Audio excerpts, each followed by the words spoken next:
Welcome everyone. Good morning.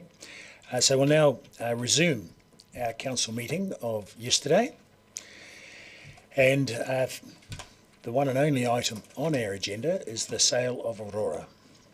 So the Chief, Ms Graham, will have a few opening comments, and we'll have some Ms Carolyn Canton and Ms Carolyn Allen will come to the desk, and yes, it's not in my report, and they'll be joined by Mr Hayden McAuliffe.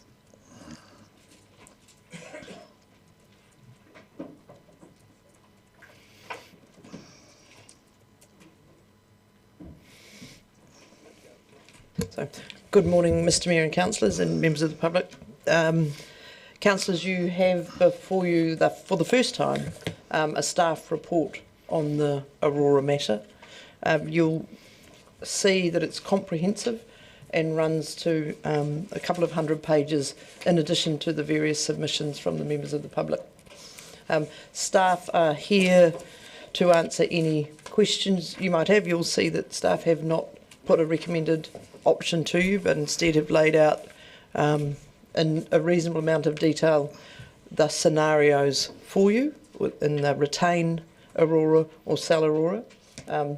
Alongside staff, we do have folk from Delta and DCHL here who will be able to answer any detailed questions you might have as they relate to the attachments.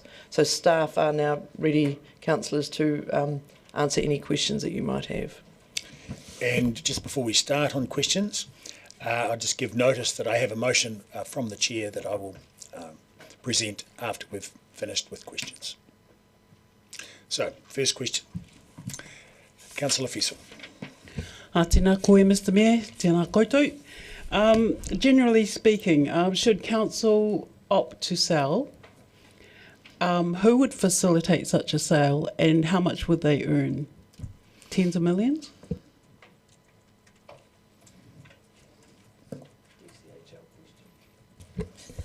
I think probably DCHL is probably best placed to answer that question, so I'll hand it over to DCHL.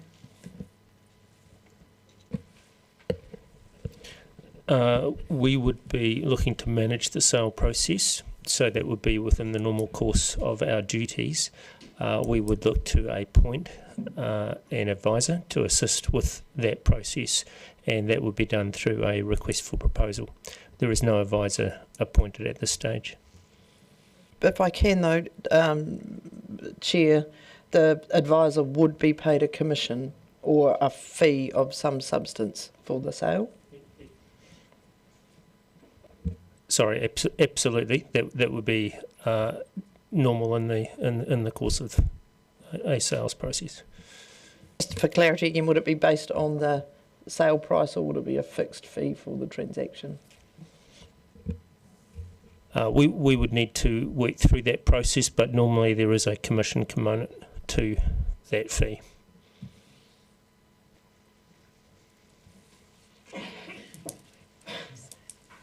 Councillor Houlihan. Thank you, Mr Mayor. Following from that question, just to so that's confirmed, so we have clarification on that, would DCHL directors get any commission from the sale? Absolutely not.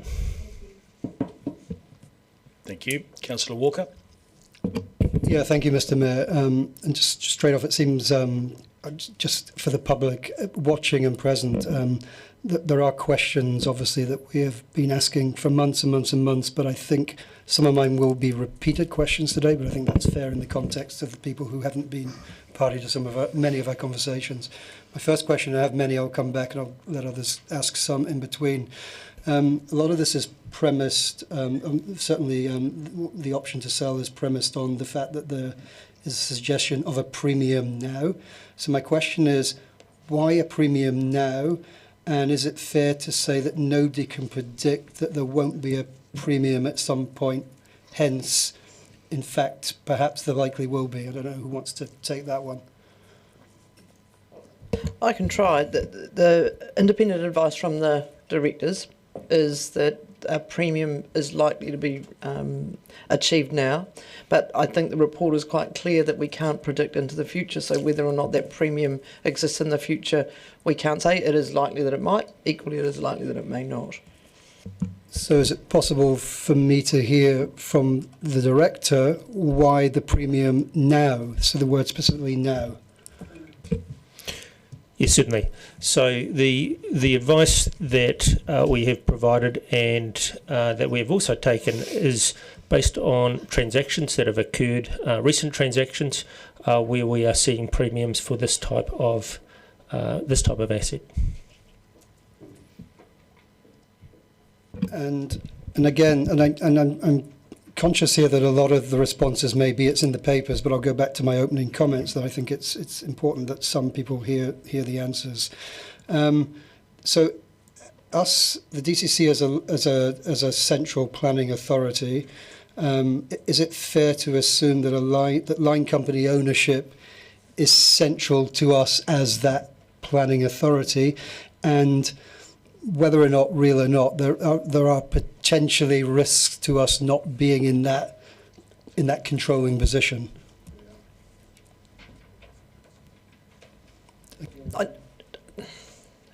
I think you're conflating a couple of things there. So I don't think we can answer the question as you've asked it. Okay, could I ask it in another way? Is it, as a planning authority, is it advantageous for us as that planning authority to be in control of many aspects of the planning process as we can be?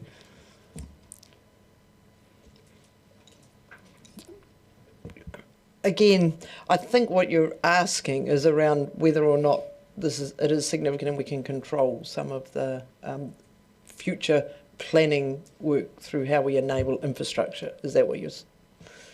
Correct. It's a simple yes/no answer, I think. Well, it's not, because it's not a simple yes/no answer. At the moment, Aurora is still arm's length from council, and so your control comes through the letter of expectation and the statement of intent, and relies on the board then giving effect to it. Sorry to interrupt, but my question was a generic. Is it important for us as a planning authority to be in control of the things that affect our ability to be a planning authority? That's not something we can provide an answer to, because a lot of other councils don't own a lines company and still manage to achieve their planning authority obligations. I think people will work out the answer to my question. Very good. I think we've covered. Anyway, Deputy Mayor Lucas. Good morning, and I apologise for my voice. Hopefully you can hear my questions. My first question is probably to the Chair of Dunedin City Holdings. Was the Dunedin City Holdings recommendation to sell Aurora unanimous? Yes, it was. Thank you. And my next question is probably to Ms Allen. So has Dunedin City Holdings indicated that they are unable to pay at least an $11 million dividend, or even a higher dividend from, I think, 2026 on if they keep Aurora?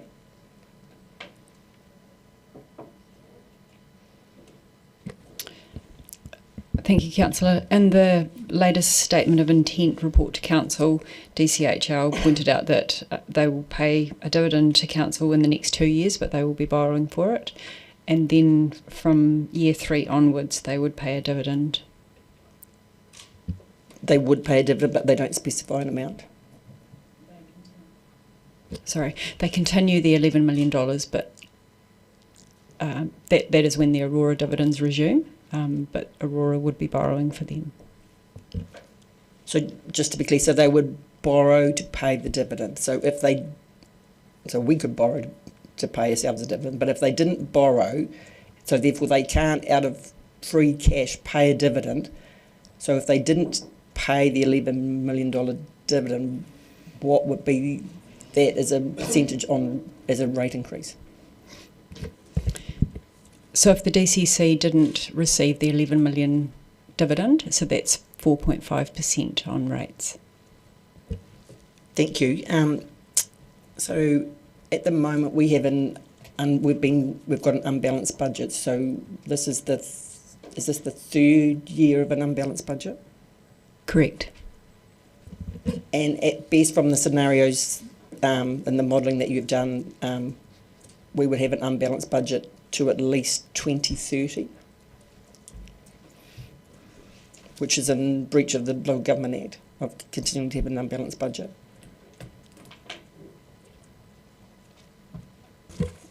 In scenario 3, in one of the scenarios, it's 2029, yes. And what are is there consequences of having an unbalanced budget? When council have been approving the budget each year, so there are some resolutions that we have to consider. So we need to consider prudent financial management. So there are a number of the resolutions that the Local Government Act sets out for us, need us to have considered integrity of our assets, whether we're maintaining our assets, etc. So that's one application that we need to do. But as we develop our 9-year plan, we'll need to specify how we're going to balance the budget. Because my understanding is that audit are particularly looking at that in terms of as a going concern. Is that correct? Correct. And then we don't fully understand yet the implications for the Three Waters reform and what that new definition might mean. And my last question is, so what are the consequences of exceeding or being outside of the metrics on our financial strategy?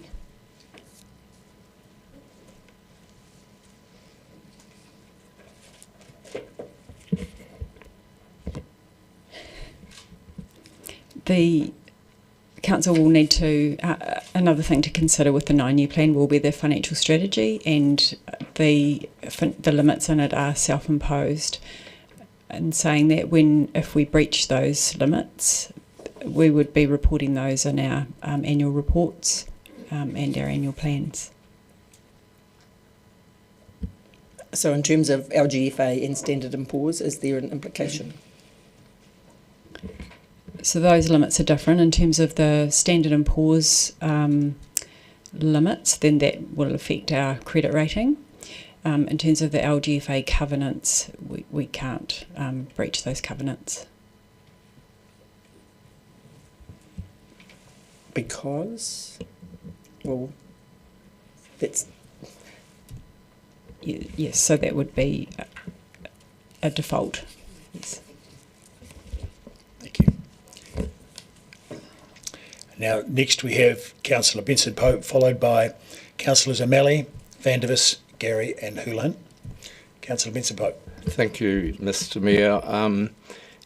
Councillors will recall the visit to one of our discussions on this matter of Mayor Holden from New Plymouth, who argued that the PowerCo model was one that we should follow, I guess. I'm wondering if DCHL might like to make some comment on the recent toing and froings with PowerCo ownership and the comparative yield that's gone privately on the multiple sale process that seems to have happened, and whether there are any lessons that we should learn from that.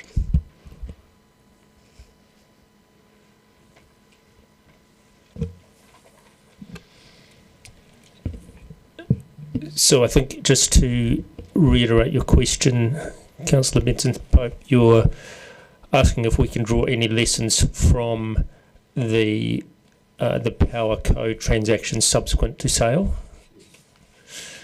Yeah, I think there's a number of matters that we can learn from these transactions, and one is that now is a very good time to be selling an asset in terms of the market.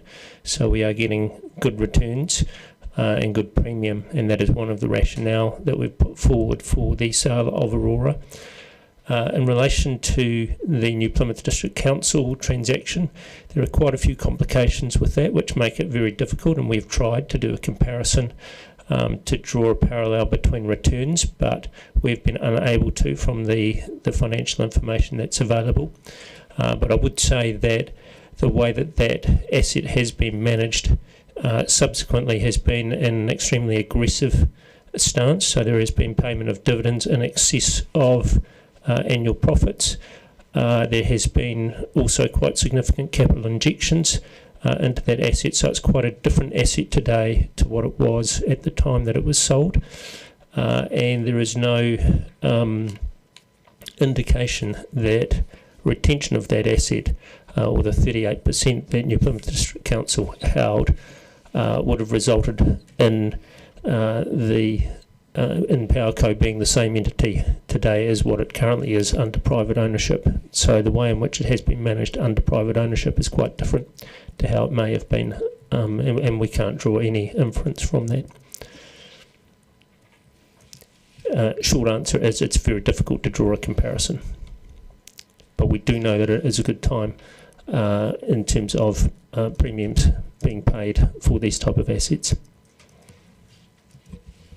If I might follow up, I wonder if you'd perhaps specifically refer to the comparative value of the company when it was originally divested by the council and what has subsequently happened with the recent purchase by yet another Australian operator of the bulk or a large percentage of the shareholding, and the comparative apparent potential loss that the council made from the original value.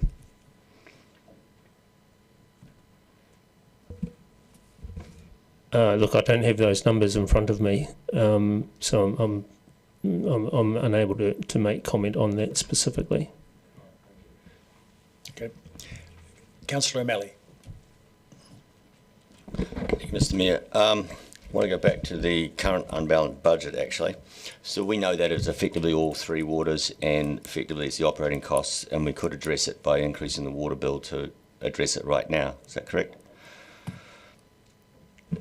Correct, we could increase the rates to address it.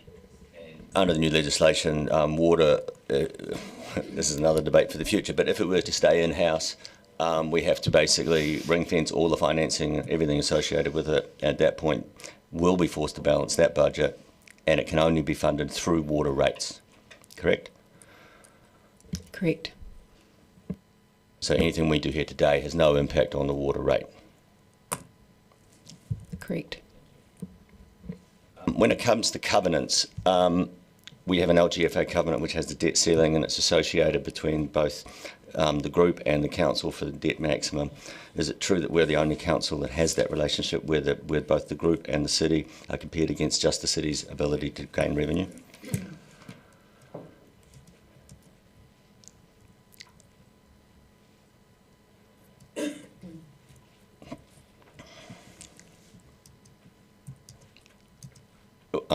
Even if it's not the only one, there are not many, right, would be the fair answer.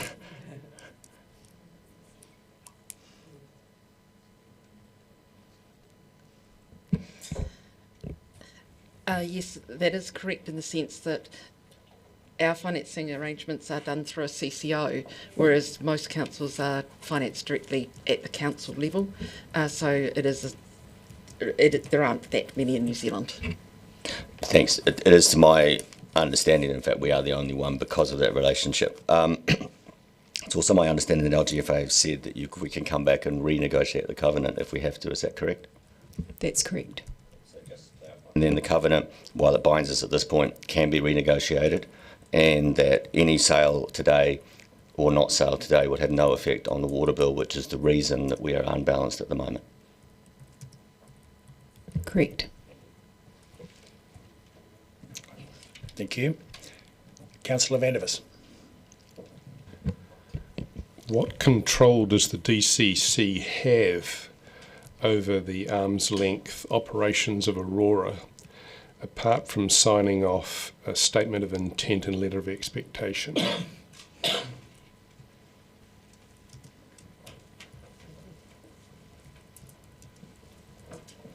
Those are the mechanisms that you have, because you are the shareholder in DCHL, and then you direct DCHL to do certain things through the companies.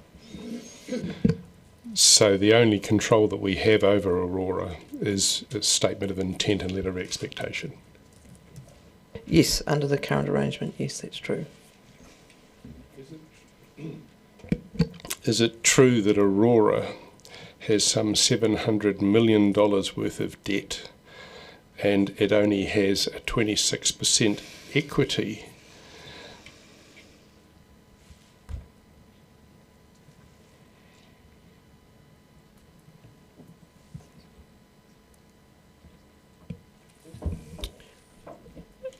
Yes, I believe that is No, five. it's less Oh, than 580. Yeah, of 520 of debt at the moment. Yep. So given that Aurora only has 26% equity, is it true that it could not raise any more debt itself if it was a standalone business and can only raise debt basically because of the equity of DCC ratepayers?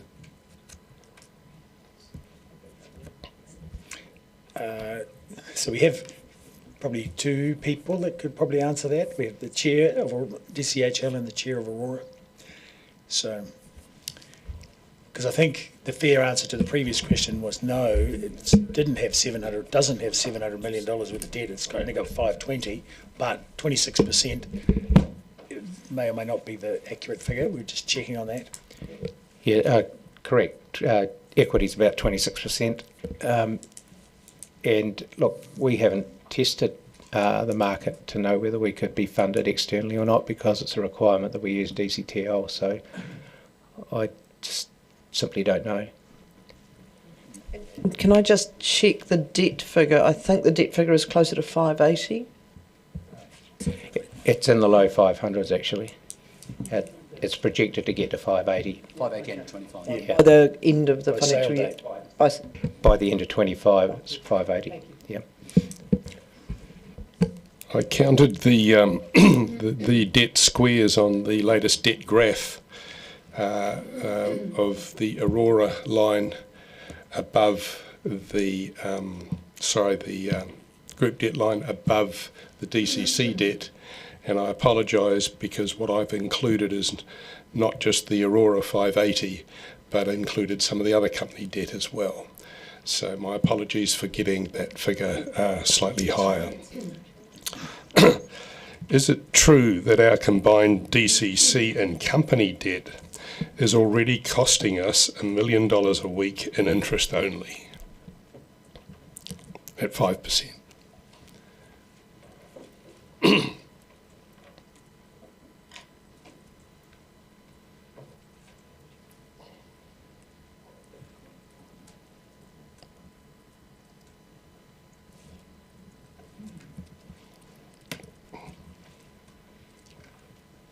Correct. Is it also true that within 2 years, looking at the budgeted debt graphs that have been supplied by the DCC, that $1 million a week in interest only, given a stable interest rate, will actually rise to $1.5 million per week if we look at the combined $1.6 billion worth of debt that is budgeted?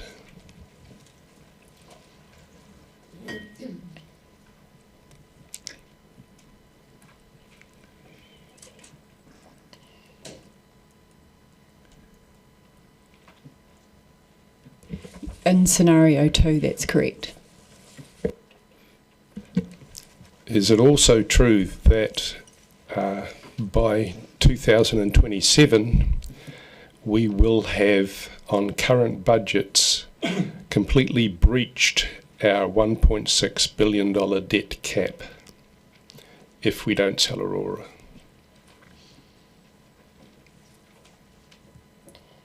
Correct. Thank you. Can I come back with other questions later? Of course. Cheers. Yes. And next we have Councillor Gary, followed by Councillors Houlihan, Walker, Gilbert, Barker, O'Malley and Wiley.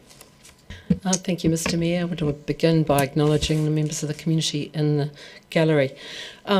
My question is around changes, and I'm not sure who this is directed at, but since we had the presentation, this process to where we've landed today in deliberations has taken quite some time, as you know, and in the meantime several things have happened.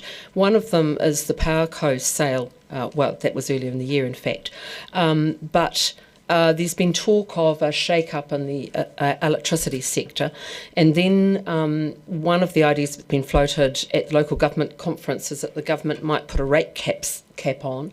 Are there any other changes that have happened that would impact our decision today, and any impacts of the things that I've mentioned?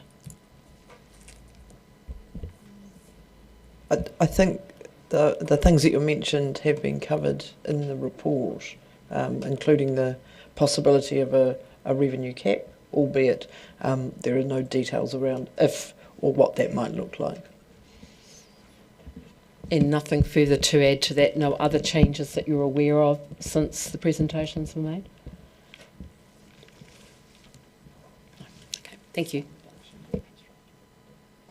Just thinking maybe a slight reduction and softening in interest rates may have happened since, but nothing of significance. The only other thing I would mention is that we've now got a little bit more certainty in regard to Three Waters, but we don't have complete certainty is because there's another bill to come in December. Thank you. Councillor Houlihan. Thank you, Mr Mayor. Can I clarify, probably to DCHL, is it fair to say it's fairly normal for power companies to carry a reasonable amount of debt? Absolutely. There's nothing. There's nothing unusual about carrying debt. What I would say is that the level of debt that Aurora has is at the higher end of lines companies. So, and that's been included in the analysis that we've provided. So you can see that Aurora has quite a high level of debt relative to other lines companies. But it's also fair to say that Aurora has just finished and is still continuing on quite a large infrastructure stage. Is that correct? Yes, correct. Is it also correct to say that that investment in the company, the infrastructure building, will increase the value of the company eventually? That will increase our assets. Absolutely. Thank you. Councillor Walker. Yeah, thank you. Two more questions, and I know the answers are embedded in the papers, but it would be good to just hear them verbally, the answers. First off, if we decide to sell today, it's probably to Tim here, the proposed returns from a proposed Aurora investment fund are they are, from my reading on that return number, premised on investing in higher risk growth investments. And while the line over the decades can be drawn such like, it is reasonable to expect there will be down years within that, affecting potential payments to us that could potentially be used to offset rates. Yes, I think it's fair to say that you're subject to the markets. So there will be years when returns are lower, and I guess having a look at the Waipori fund is a good example, and in particular the equity portfolio within the Waipori fund, which has returned over 10% over the period of that fund. Thank you. And back to ask the question earlier around control and us being in control of this entity. Is it fair to assume that if we sell Aurora to another pension fund offshore, that we have absolutely no guarantee that, for example, the head office of Aurora will be retained where it currently is? There's no guarantee. No, there's no guarantees unless we were to stipulate that as part of the guarantees and warranties within the sale and purchase agreement. Thank you. Councillor Gilbert. Thank you. I'm hoping somebody can help me with a little bit of confusion. On July the 1st, Mayor Holdham came in talking about the PIF, the Perpetual Investment Fund for New Plymouth, and the safety structures, safety mechanisms basically to secure it. One is geofencing legislatively, and the other one is having in place the PIF guard, or guardians of the PIF.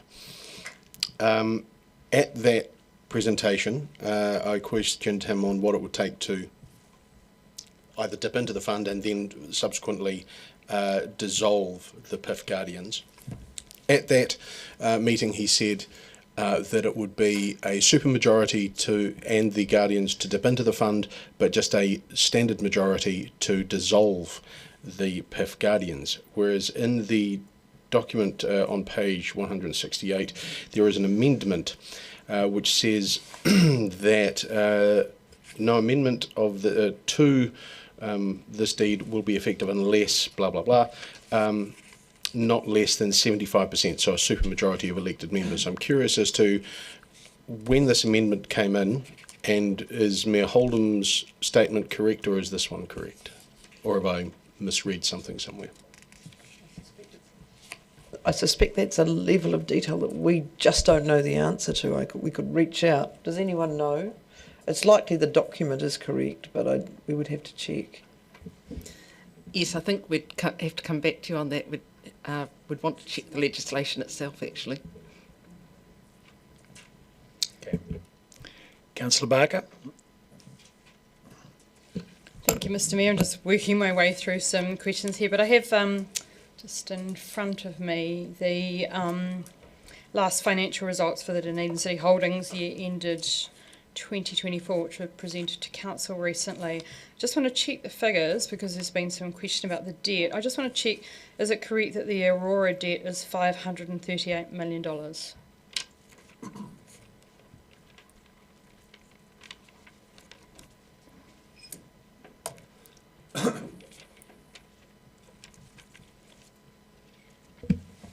Sorry, we're just confirming that to make sure we've got the absolute correct number. It sounds like it is correct. It changes monthly. So that's from the report that came to the Financing Council and Controlled Organisations recently. So my next question is that the budget for the profit for Aurora was $22 million. However, the actual profit was $36 million. So I just wonder if you could explain why the profit was 63% above the budgeted profit.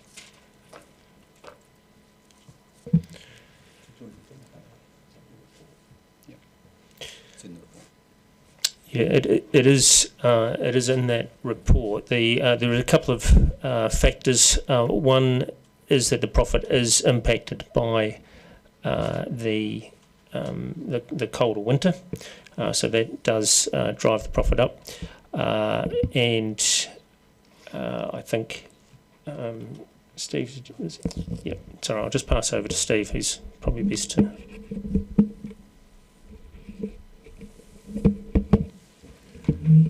It's like anything, there's a multitude of factors that give rise to the increase in profitability. So the range of considerations where there's been a reduction in some of the costs in the organisation overhead and in terms of the operating costs. Nice.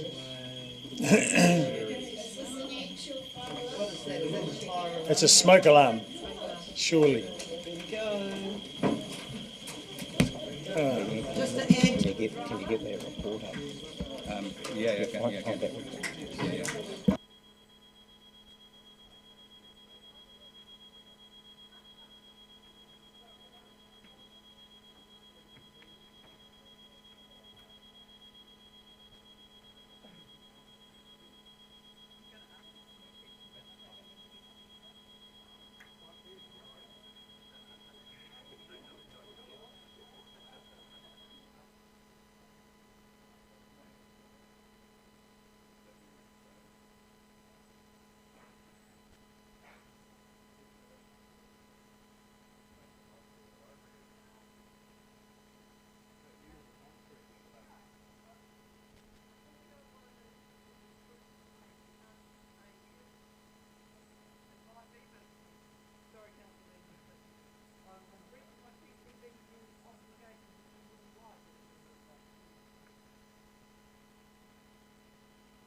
Rightio. We shall resume the meeting and resume the questions. There may be a couple of councillors late. Yes. Continuing with you, Councillor Barker. Thank you, Mr. Mayor. Look, just still talking about the profit, we've had the statement of intent which we okayed at the end of June, and the predicted profit in 2025 is 22 million, 2026 is 31 million, and 2027 is 36 million. And I wonder, given that there was a 63% difference between the profit last year and the budget and the actual, how much confidence do you have in those predictions that we were given in the statement of intent?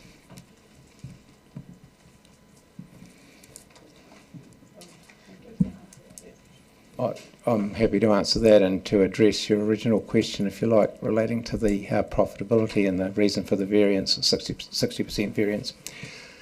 The first thing to say is that the $30-odd million profit is pre-tax, and the numbers that you're quoting now are post-tax. So that's the first point. The actual profit after tax this year is around about 23 million.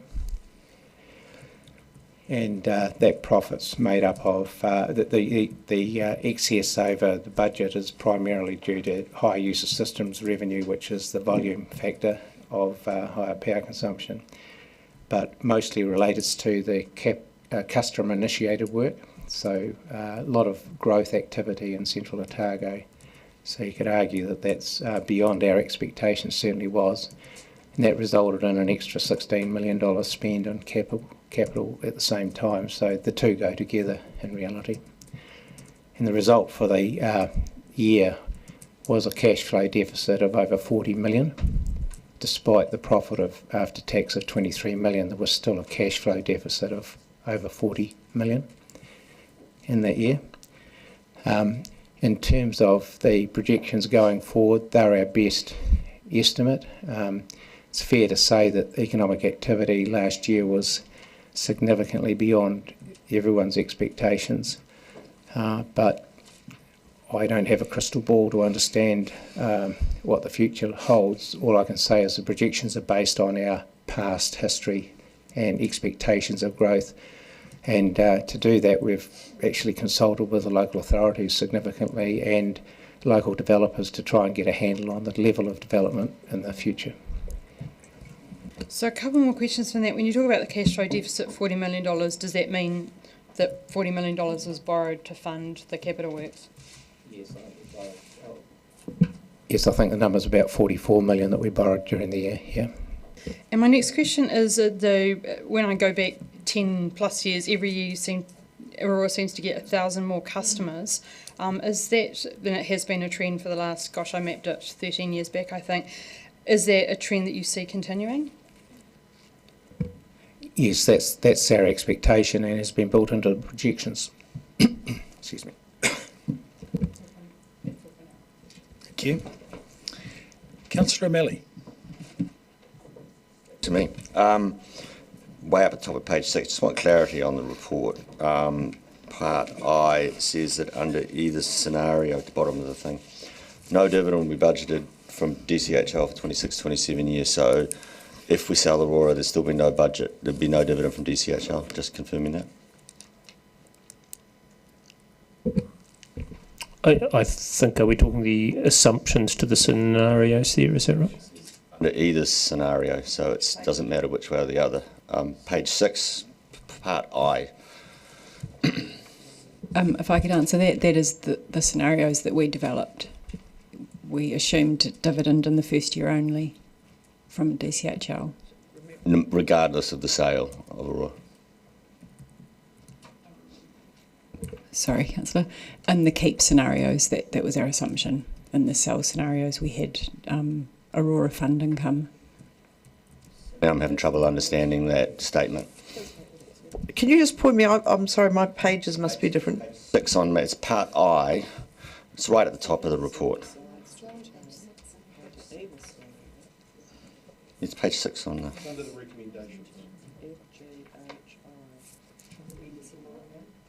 under either scenario notes, and then it says those three things.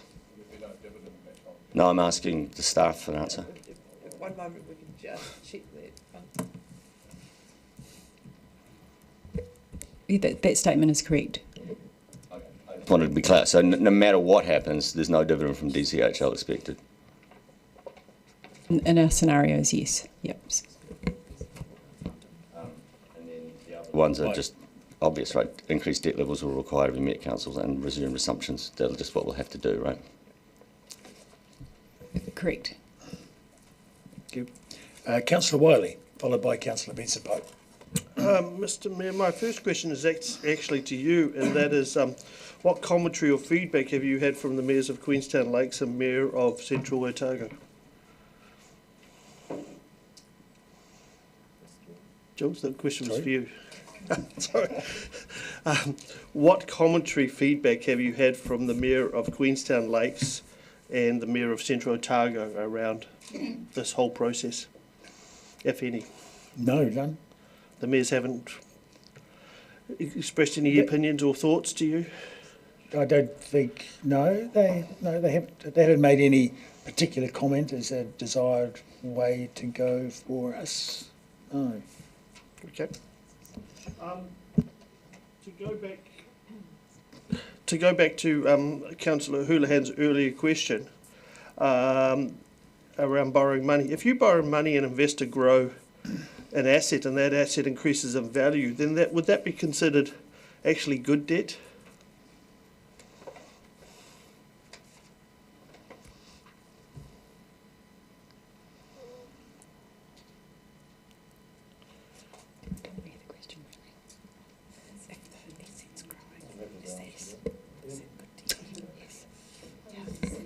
Yes, Councillor.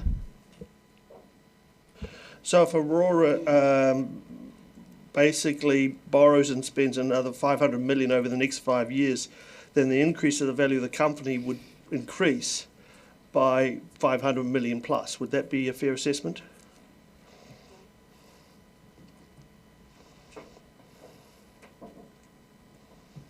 Do we, someone from the side bench care to answer?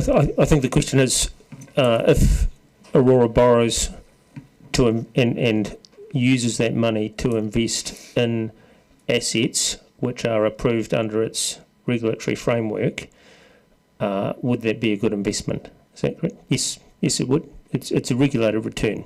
So, and I don't think there's any argument that it's a good investment. It's the extent of the debt for the DCC group. So it's not specifically a concern around Aurora. It's the extent of the debt for the DCC group and the impact on the group. Okay, thank you for that. Now, for the sake of, and I know there's a lot of people following at home, is there anywhere in our papers which shows the increased spend, whether it's within the DCHL framework and Aurora that way, or whether as a private entity, that as the investment goes, it shows the value of the company increasing in value? I noticed there's a lot of graphs talking about increasing the debt, but I didn't see one where it showed the increased value of the company over the same period of time.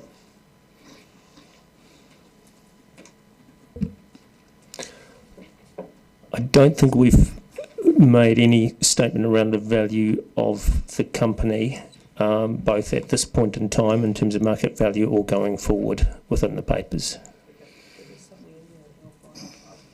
There is a figure in here, and I'll just have to find it. From memory, it's something around 1.4 billion, give or take. Yes. Thank you. I appreciate that. Very good. Councillor Benson Pope.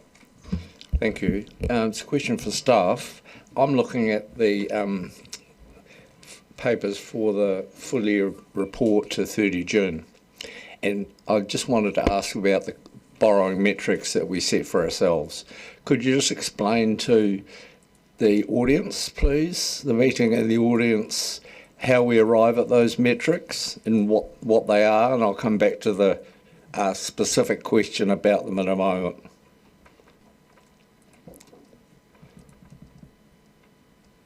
Sorry, Councillor, we'll just need to get that report in front of us. Okay.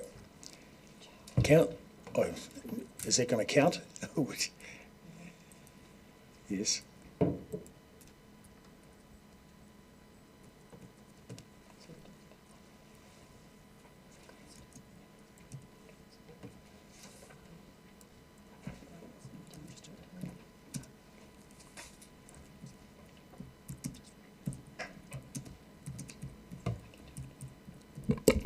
The metrics that we raised at that meeting was our interest as a percentage of rates revenue, which shows how much of the rates is going towards our interest payments for the DCC.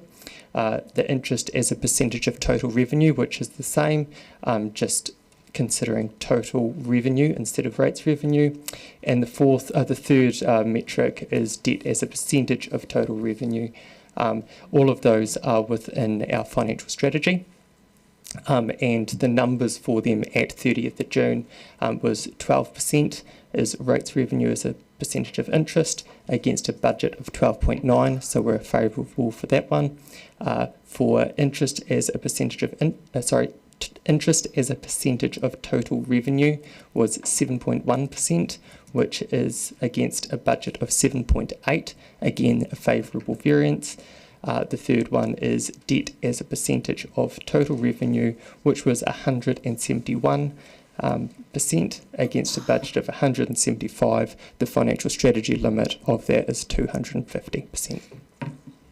So if I may, in terms of the comments that were made earlier about borrowing, it's accurate to say that our position as reported just a couple of months ago is within, lower than, in each of those three metrics than the rules that we have set ourselves that are constantly reported at every Finance Committee meeting.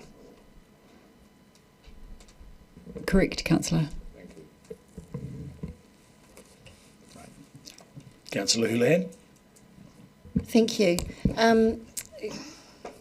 When you mentioned that a person might be appointed or people to, if we decided to sell, to be like the person, like the broker, I suppose, that would sell it, is that person or people likely to be some of the ones who came and presented to us a few weeks or months ago?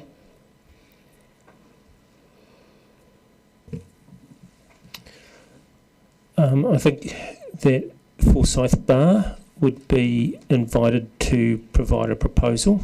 It's a different part of Forsyth Bar, and we were quite clear with them around that. I don't think any others would. Yeah, so none of the other parties that we have used. We would likely go to 5 firms to invite proposals. Can we clarify? My understanding, but I might not be correct in saying that most of the work that Aurora needed to do under the, how it was asked to catch up and do more infrastructure, that most of, if not all of that is done. Is that correct? I mean, Steve can probably provide more intelligent comment on that, but my understanding is yes, that is correct, but there is still significant investment going forward over the next 10 years. So the investment now moving forward is no longer catch up, it's everyday business as usual. Is that the case? Is that what you're saying? I think it's also in relation to growth. Is that because Central Otago is a high growth area?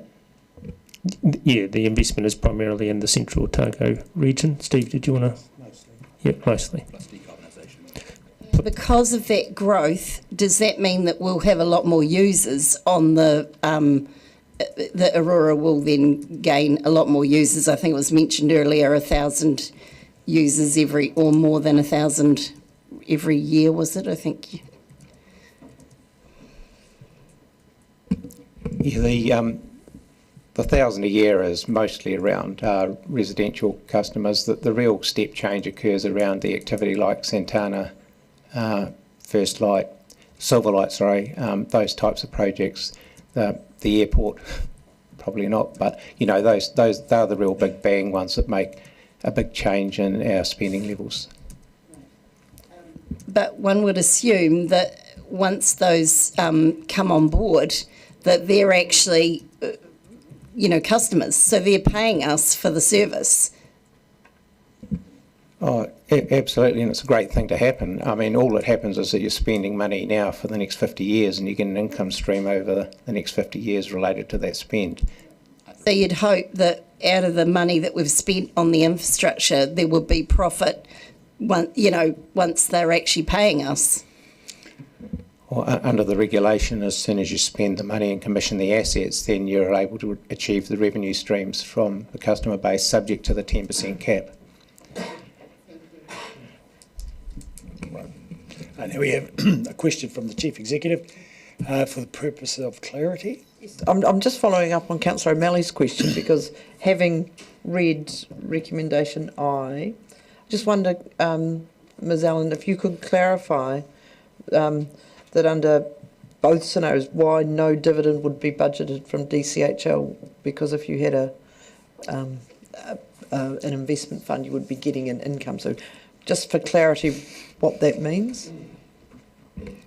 So in the sale scenario, we would be getting income. We have assumed income from the sale, obviously, but we haven't in that sentence. We haven't included that income from the fund in that sentence in the sale scenario. But what we would be continuing to get from DCHL is the interest on the shareholders' advance of 5.9 million. But the other 30% of the portfolio, City Forests, Delta, Dunedin Airport, are not going to give us a dividend next year, or is it the group's not going to give us a dividend? So I'll just remind councillors these were just scenarios, so we were just pointing out those were our assumptions on the the 6 scenarios that we did.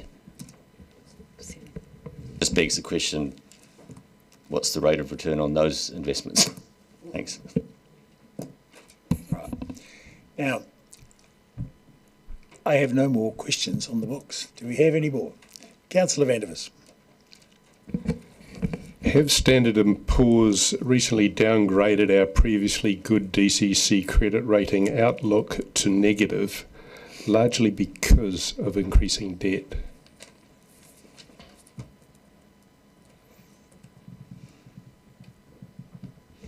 The outlook is negative, and partly that was to do with the environment of New Zealand with the Three Waters reform. So that was one of the main reasons for that. It was a sector-wide assessment because of national environmental factors and how local councils are required to deal with infrastructure in New Zealand compared to other countries. Very good. More? I just wanted to check that have Standard & Poor's downgraded the majority of councils in New Zealand to a negative outlook? Yes, there were a number of councils put on negative outlook. Whether we can say majority, not all councils use Standard & Poor's and others use different rating agencies. Yes, but I think it was, but I don't want to say that categorically without the table in front of me, sorry. Okay. Just moving on. Councillor Wall. Okay, is it true, is it correct that the Dunedin City holding assets, and I'm looking at the last 6 monthly report to the end of December 2023, have increased in the last 4 years by 21-22, $100 million, 22-23, $200 million, and look to be on track to increase another $200 million in this, in the previous financial year, 23-24.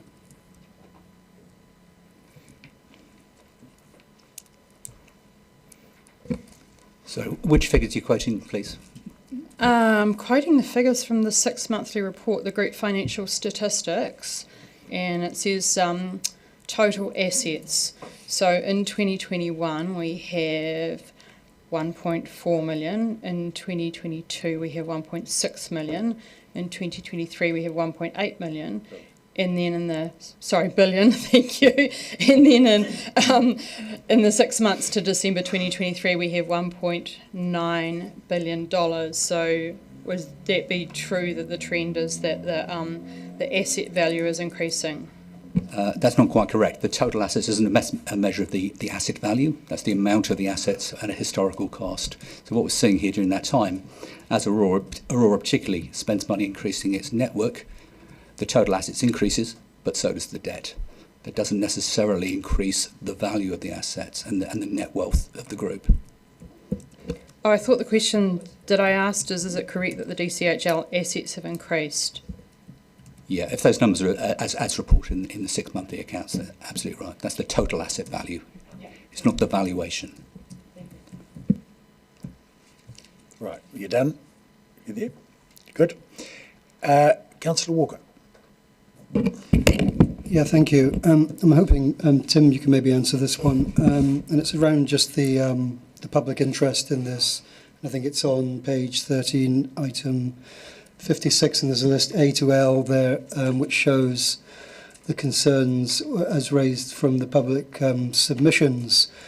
And I know you've attempted in various papers to address many of those issues, but is it a fair comment to say that pretty much all of those are valid concerns, but some, of course, are slightly difficult to quantify?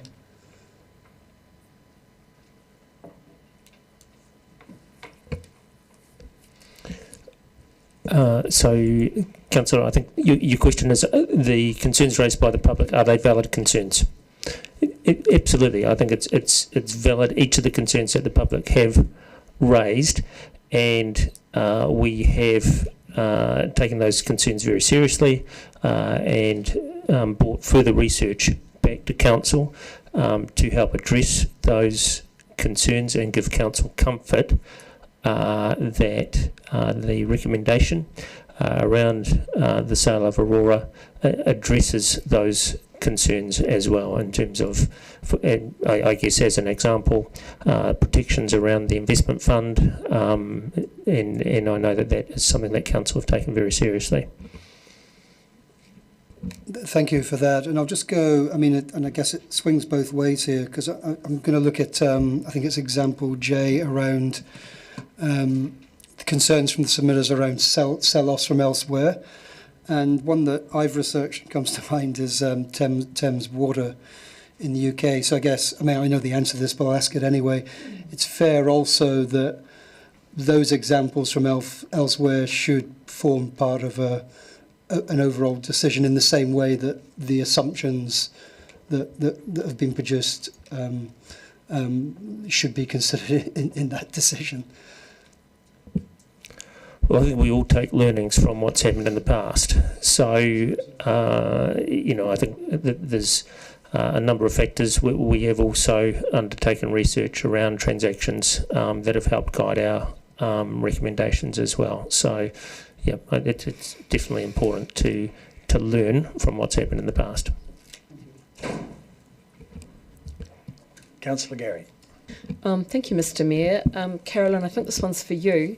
On page 27, paragraph 1, 2, 3, it notes that while staff were going through this process, it became apparent that the local government funding agency offsets council and DCC group debt by the value of liquid assets such as the Waipori Fund, and it suggests what we might do about that. But is there any impact of that in terms of how we view our debt, or how we've viewed our debt through this process?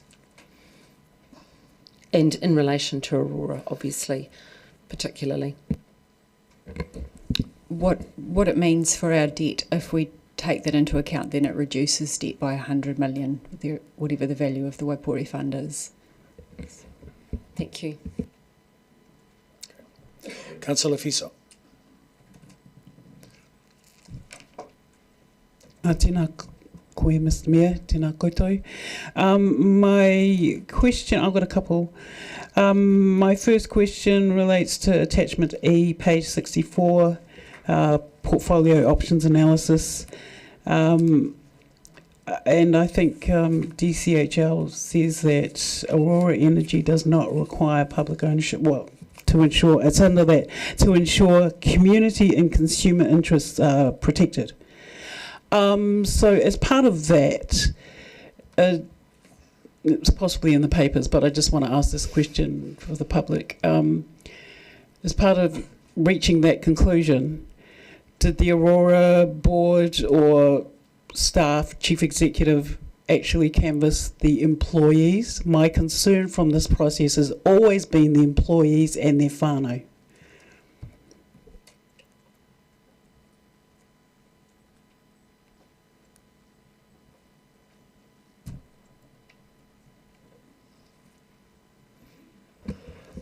From the company's perspective, we've been acutely aware of the issues that the consultation process might have for our employees, and we've provided regular updates to them on everything that we know, and they have the usual assistance available, but we actually have engaged on a very regular basis to make sure that everyone's comfortable, or people are as comfortable as they can be in the very uncertain time that uncertain situation that this creates for them. So yes, it's definitely part of our well-being strategy to ensure that they are well and truly supported.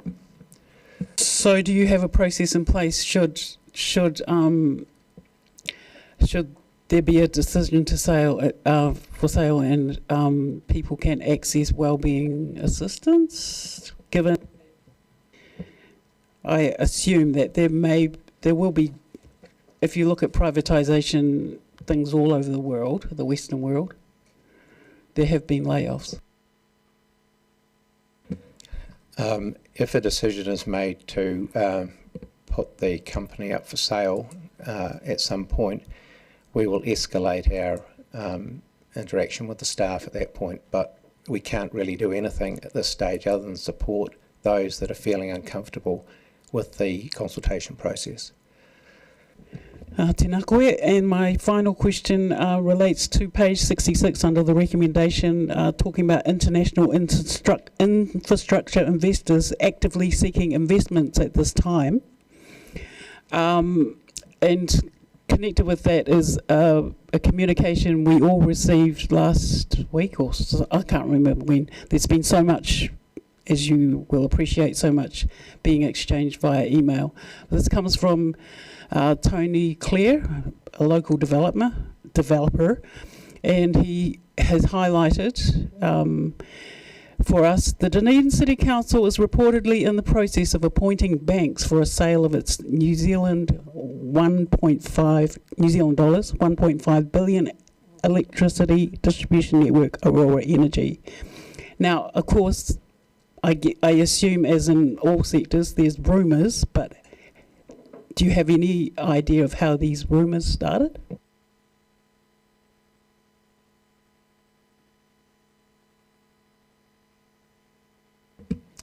Councillor, I haven't seen that particular email, but I am aware that there was an article published in the Australian Financial Review within the last couple of weeks, which was of a similar vein, and we asked for that to be retracted because it was untrue. So there has been no appointment made, and there are no offers on the table. The process is very much at the point of council decision as to whether to progress or not, and then we will take further steps depending on what that decision is.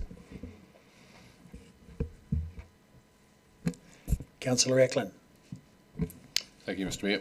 Just getting back to those numbers that you talked about earlier in relation to a dividend being paid by Aurora of $11 million, equating to a 4.5% impact on rates.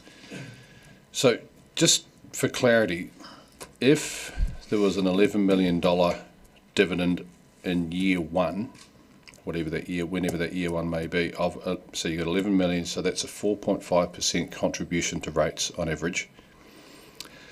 That 11 million, the second year, then has no effect on the rates, does it? Because you only get that benefit of a 4.5%, shall we say, rates reduction or rates contribution once. And it only stays valid so long as you keep getting that $11 million every year. But if you don't, So you lose it 1 year, then it's a 4.5% impact on rates back the other way. Is that correct?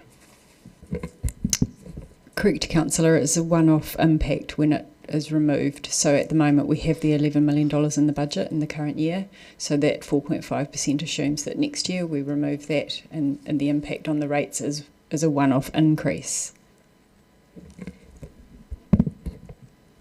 Okay. Now, do we have any further questions? Councillor O'Malley. Yeah, and obviously the same would be true if you had fluctuations in a fund as well. Back to Councillor Benson's public question about from the annual report on the amount of income we're using to service the interest on our debt. It's 7.1% on total income, correct, and 12 point something on council income alone, rates income. And that differential is often brought forward by money coming in from, probably the biggest contributor would be Waka Kotahi and the financial assistance they give us during transport, which are often capital works programs as well. So the reason I'm getting to that is that the 7.1% then reflects the amount of burden that our debt has on us at the moment in terms of interest compared to all the income we get in. So if we were, and therefore it can also be said then that we're using 93% of our income for other stuff other than debt. Correct. Just wondering at what point we declare a crisis. Thank you. Councillor Houlihan. Thank you, Mr Mayor. This is a question for DCHL. Some people, I'm not saying this is correct or not, are saying it seems like poor management with Aurora when it's making, some might say, huge profits and yet has all this debt.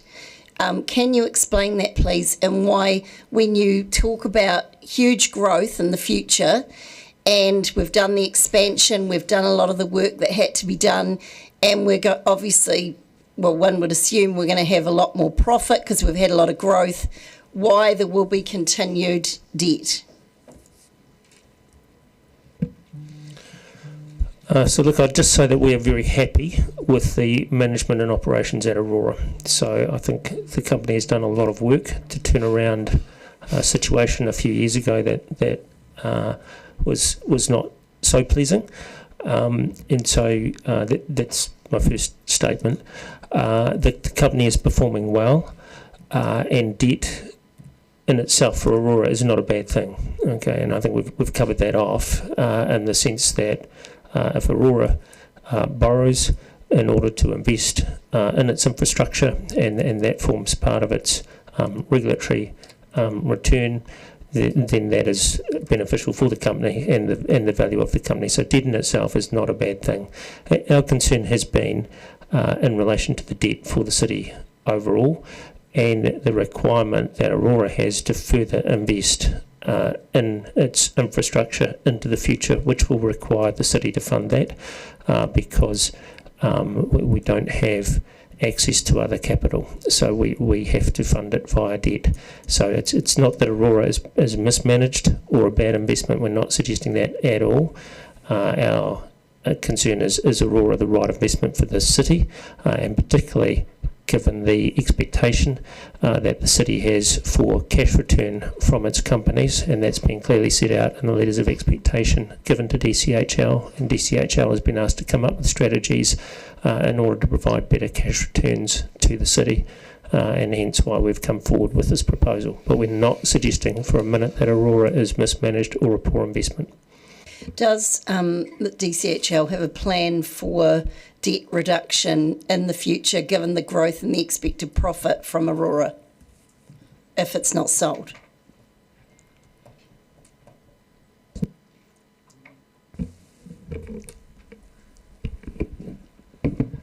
I think the last year is quite instructive in terms of what the future might hold, and it's going to get better from there. But I'm just looking at the numbers for 24.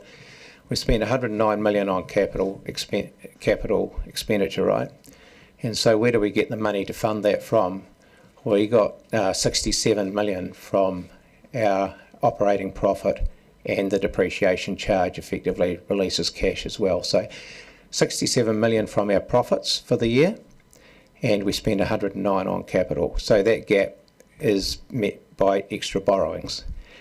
And our prediction is over the next 15 years, the gap between the capital spend and the profitability of the company will get closer and closer and closer. So the $40 million that we had to borrow this year to meet the gap will reduce gradually over the next 10 to 15 years.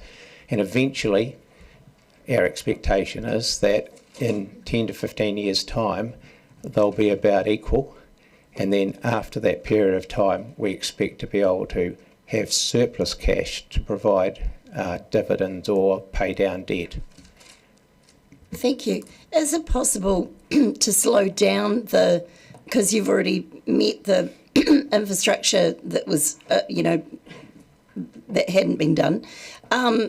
Is there a possibility of doing the work but at a slower pace, so hence not having to put so much money into it up front when the company hasn't got the money? Yeah, an interesting concept. Look, we're an economic enabler for the region. If we don't provide electricity as part of decarbonisation, then a lot of economic activity is going to be stymied by us not being able to meet commercial requirements. So I think that would be a difficult thing for us to do. Under the regulation, we're actually required to be an economic enabler anyway, so that's really a role that we play. So look, you can be certain that we scrutinise the capital budgets multiple times to try and reduce that spend every year. But we've gone from a point of view of having to firstly make the network safe, which is what the CPP was about, with a little bit of reliability involved in that. And now we're changing the emphasis around this. The network is much safer now, and we're putting much more effort into reliability. On top of that, we've had significant growth, so we've had to fund that as well. So that was beyond expectations, and we're currently talking to the Commerce Commission about how we go about funding that extra growth, which is beyond experts' predictions and our own. So, and then on top of that, we've got decarbonisation and the effects of electrifying New Zealand. And so that's another pressure that wasn't present to the same extent 9 years ago or 8 years ago when this was started. So you can see there's a whole range of factors at play here. I think our role is to make sure that we keep on top of, firstly, the quality of the network, dealing with safety and reliability, and then meeting, and not in that order, but meeting customers' requirements as well. And that means a lot of money. But look, the good thing about spending money on a regulated asset is that over time you're going to get a good return out of it. That's just the way the regulatory framework works. Thank you. Very good. Councillor Ackland. Thank you, Mr. Mayor. Just getting back to the difference between borrowing for investment and borrowing to pay a dividend to the council. So $11 million seems to be the number that's been floated around so far today in terms of a dividend to council, which will be funded through debt. So the value of the company obviously isn't going to increase with that sort of borrowing. I can understand it increasing with the borrowing for investment purposes. But let's just use a 10-year period. $11 million every year would be $110 million of debt that is not being reflected in the company's value. How long can you keep paying a dividend from Aurora through debt before that 26% of equity that is there becomes just unattainable?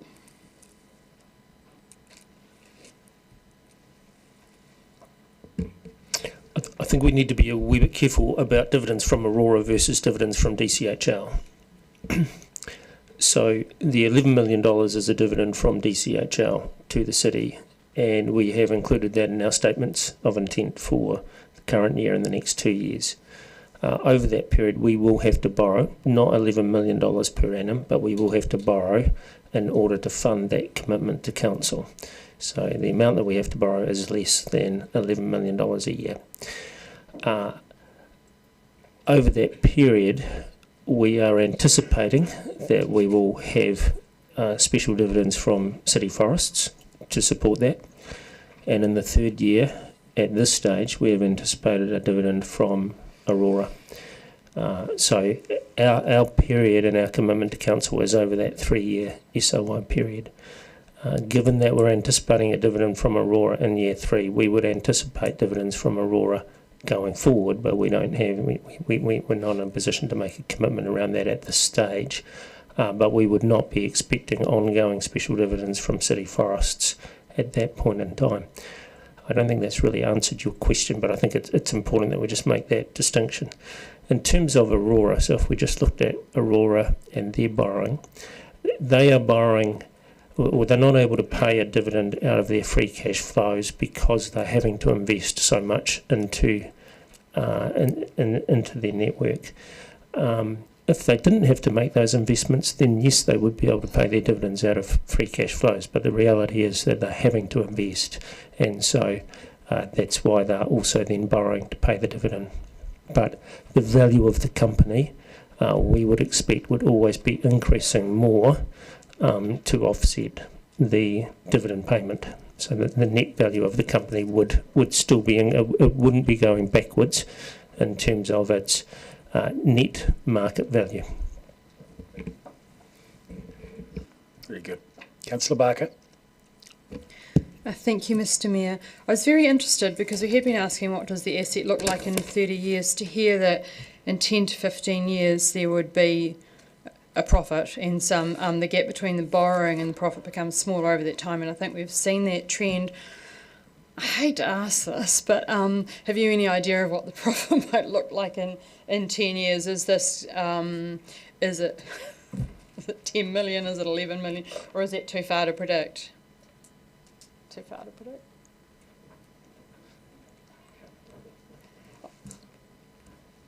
Is that in your asset management plan? Look, I simply don't recall what the actual number is itself, but it's fair to say that the profit does increase year on year over the next 10 to 15 years. The capital spend is increasing, but not at the same rate. So the gap of shortfall of cash closes over that time to get to a basically break even after about 15 years. Thank you. My next question is around an investment fund, and I think Councillor Houlihan asked a question about the investment managers, and I wonder, did the 8% return from the, on average, return from the investment fund take into account the cost of the investment managers? And I wonder if they work on commission. I'm not quite sure how that works. I know Forsyth Barkham told us, does it take into account tax, and does it take into account directors' fees?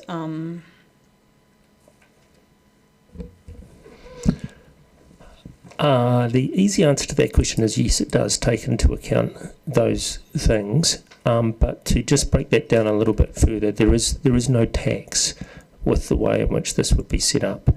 So similar to the Waipori Fund, it would be exempt from income tax. So we don't need to be concerned about that specifically. The fees that are paid are not typically commission based. They're a percentage fee based on the portfolio being managed, and the net returns that we're looking at, so the 8% is after all of those fees.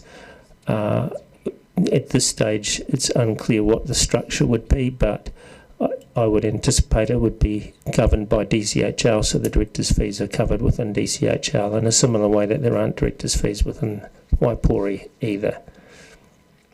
So I just want to understand that then what would be the gross return? So then if the net return is 8%, then what would be a gross return to pay all of those? And I just wonder how it works out that there's no tax on the earnings. I'm quite curious about that. So there were two questions in there. It's like, what was the gross rate of return that's expected? And then can you explain to me a little bit more about why there would be no tax on profit? I think I'm going to get people very confused if I start talking about tax, Councillor, so I'll probably defer to DCC in relation to that. In terms of the fees, I hear what you're saying. It's really important that we have professional advisors when we're managing a fund like this, and the fees do vary depending on the type of, so if it's a cash fund versus an equity fund and the type of equity fund. Peter, I don't know if you know off the top of your head what sort of fees we pay currently in Waipori, but it is normal to, look, you may be looking, say for example 50 basis points, so 0.5% based on the portfolio, so it might increase.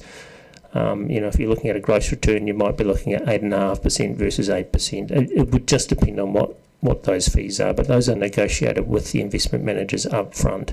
They're not the market standard, and all diversified funds incur those type of fees. I will defer though to DCC around the tax structure. If the fund was to be within the DCC is exempt from tax as it's a local authority. So even though it's in DCHL and it's it's a fund, it's still exempt from tax? It would be managed by could potentially be managed by DCHL in the same way that the Waipori Fund works. The Waipori Fund is within the council books, although it's managed through DCHL. Okay. Councillor Houlihan. Thank you, Mr Mayor. Just going back to the growth in Central Otago, and can I clarify, we're not the only providers, are we, or in that area, is that correct? Or we are the only providers? No, we're not, are we? PowerNet do have some embedded networks in Central Otago, but it's not that significant. If, like we've heard, there's huge growth, right now we're struggling to meet that growth. Is it fair to say that if we can't meet it, someone like PowerNet will come along and be able to meet some of that until we can? Is that the situation that would happen? I don't think the until we can will arise. If someone comes in and takes over the growth, then they'll have it forever. So the only reason we wouldn't do it is if we didn't have the ability to fund the capital that's associated with the growth. What makes you say they'll have it forever? Have you seen those power change things where people change their power providers all the time, and the companies change their providers and everybody changes their providers? You're talking about retail customer interface. I'm talking about owning the distribution network. Right. So we own the poles and wires. And in some instances, PowerNet owns some of the poles and wires and sort of small subdivisions and those types of things. But these are major developments that we would want to own in our network area because it's economically important that we do and economically advantageous to own them. So the only way you wouldn't own them is if you couldn't afford to fund them.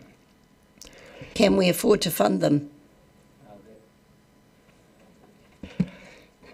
I think that's the point of this whole discussion.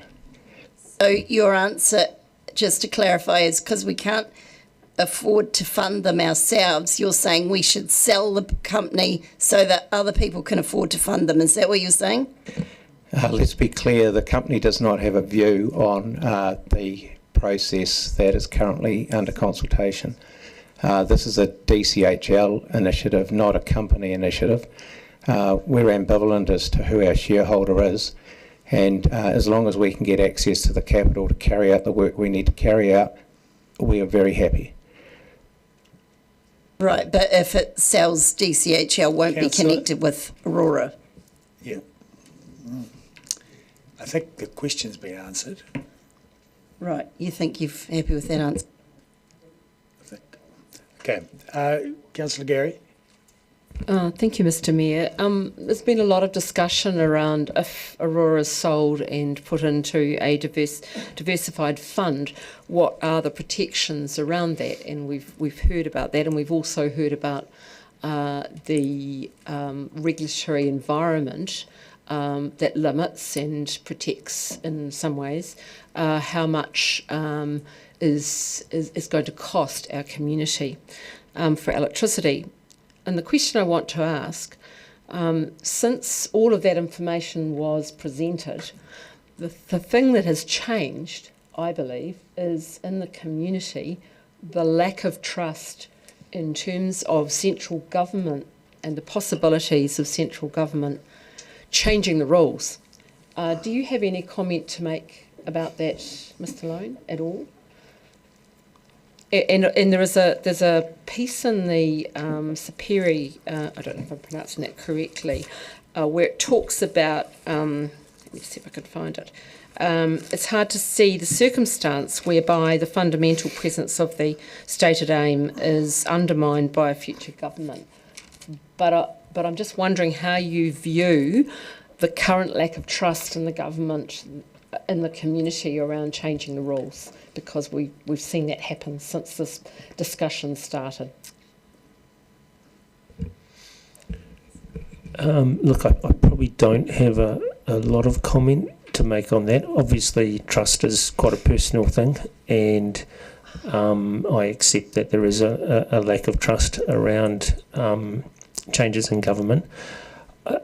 I believe, and I could be wrong, that some of the Sapere commentary was around the consumer protections that were in place, and that's as opposed to around the diversified fund as such. So I think that there's two different components there. Around the consumer protections, what I would say is it's quite a mature framework now, so it has been in place for quite a considerable amount of time, and it has been strengthened over that period. So some of the observations we believe that have been made related to quite early on when the Commerce Commission was in place and managing the changes within the electricity industry.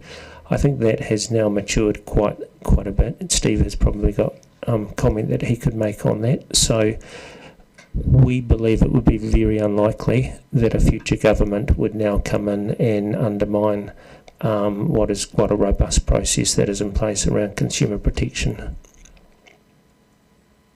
Thank you for your answer. I don't share your confidence. Thank you. Councillor Houlihan. Thank you. Following on from that, if that regulation was lifted, well, consumers wouldn't like it, but that actually for Aurora would mean the profits would increase considerably, wouldn't it?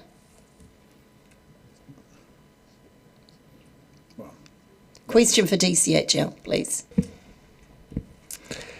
I think it would depend on what way the legislation was changed. So at this stage, I guess we're just speculating as to how that would be changed and what the impact would be on the different market participants, be they the lines companies or the retailers. At the moment, there appears to be significant sentiment around high electricity costs. So I can't imagine it would be in a government's interests to be causing those profits to increase further. All right. We appear to have covered the questions. So, at this point, I'll thank the team and everyone present, the 6 commentators, for answering all those questions for us. Thank you very much. And of course, we are aware, of course, that we've had several workshops on this, so a great many questions have been answered over and above the ones that have been asked here today. So I think everyone is reasonably well informed on the topic, and we do have a sheaf of papers accompanying the meeting, most of which we've all seen before. So at this stage, I'll put the motion that I propose on the wall behind me and then speak to it. Oh. We had to break. So, the motion is that we agree to retain ownership of Aurora Energy and all of the ensuing activity that results from. So, seconded by Councillor Weatherall. Thank you. And if we've had a chance to have a look, I shall now speak and then invite others. I have a list already of the first 3, but will then speak thereafter. Okay, so we asked our DCHL directors, Dunedin City Holdings Limited, to improve the level of return from our council-controlled companies and produce better dividends for us to help offset rates. They have done that. Their plan to sell Aurora will produce better income, slash debt and reduce risk. Group debt, as shown in the tables in our papers, could be as high as 2.9 billion in scenario 2 or as low as 1.1 billion in scenario 6. A difference of 1.8 billion, which is much greater than simply the net sale price, and that's due to the effect of increased returns and reduced interest bills over the next 9 years. That difference of 1.8 billion could make a difference in interest cost of 90 million, which could be fairly called substantial. An established Aurora sale fund of some hundreds of millions would not only continue to grow in value but would return cash dividends, likely 3 to 5% of that hundreds of millions of growing value of the fund. And both the fund and the dividends are likely to keep on growing, just as the Waipori Fund has doubled in value and generally provides a dividend to council every year. Risk would be reduced in terms of debt liabilities, natural disaster contingencies, consistency of returns and credit rating of council. However, 80% of consultation submitters opposed the sale, and most of those were for strategic reasons. And since then, a range of citizens have presented their views to us via a range of communication channels, and the vast majority have been opposed to the sale of Aurora. I personally have offered some people the choice: keep Aurora and have higher rates rises, or sell to have less debt, less rates and less risk. And most chose higher rates rises, which is a straight up honest answer, I think, in terms of their opinion. At this point in time, Aurora is a cash-hungry beast. Yes, it is profitable, but it has high capital requirements, as we have heard. It will be some time before it can pay a proper dividend. As we've heard, 10 to 15 years. But it will, and it will grow in value because the cash that it is consuming is building value in the company. It's building infrastructure and it's funding growth. So it is a good investment, no question. If we retain Aurora, however, we simply cannot have high council operational and capital expenditure without rates rises, as you have seen in the papers, in the order of 10% year on year. So the choice is clear: sell and set ourselves up for a sustainable and safer future with a degree of comfort, or retain and maintain our strategic position, keep faith with our residents and tighten our belts to have sustainable future, but with a dose of discomfort. I believe in active listening, and what I'm hearing is that our people will take the discomfort to retain the asset. They're simply not ready to sell. Ultimately, they are the owners, and we do not have a mandate to dispose of their asset.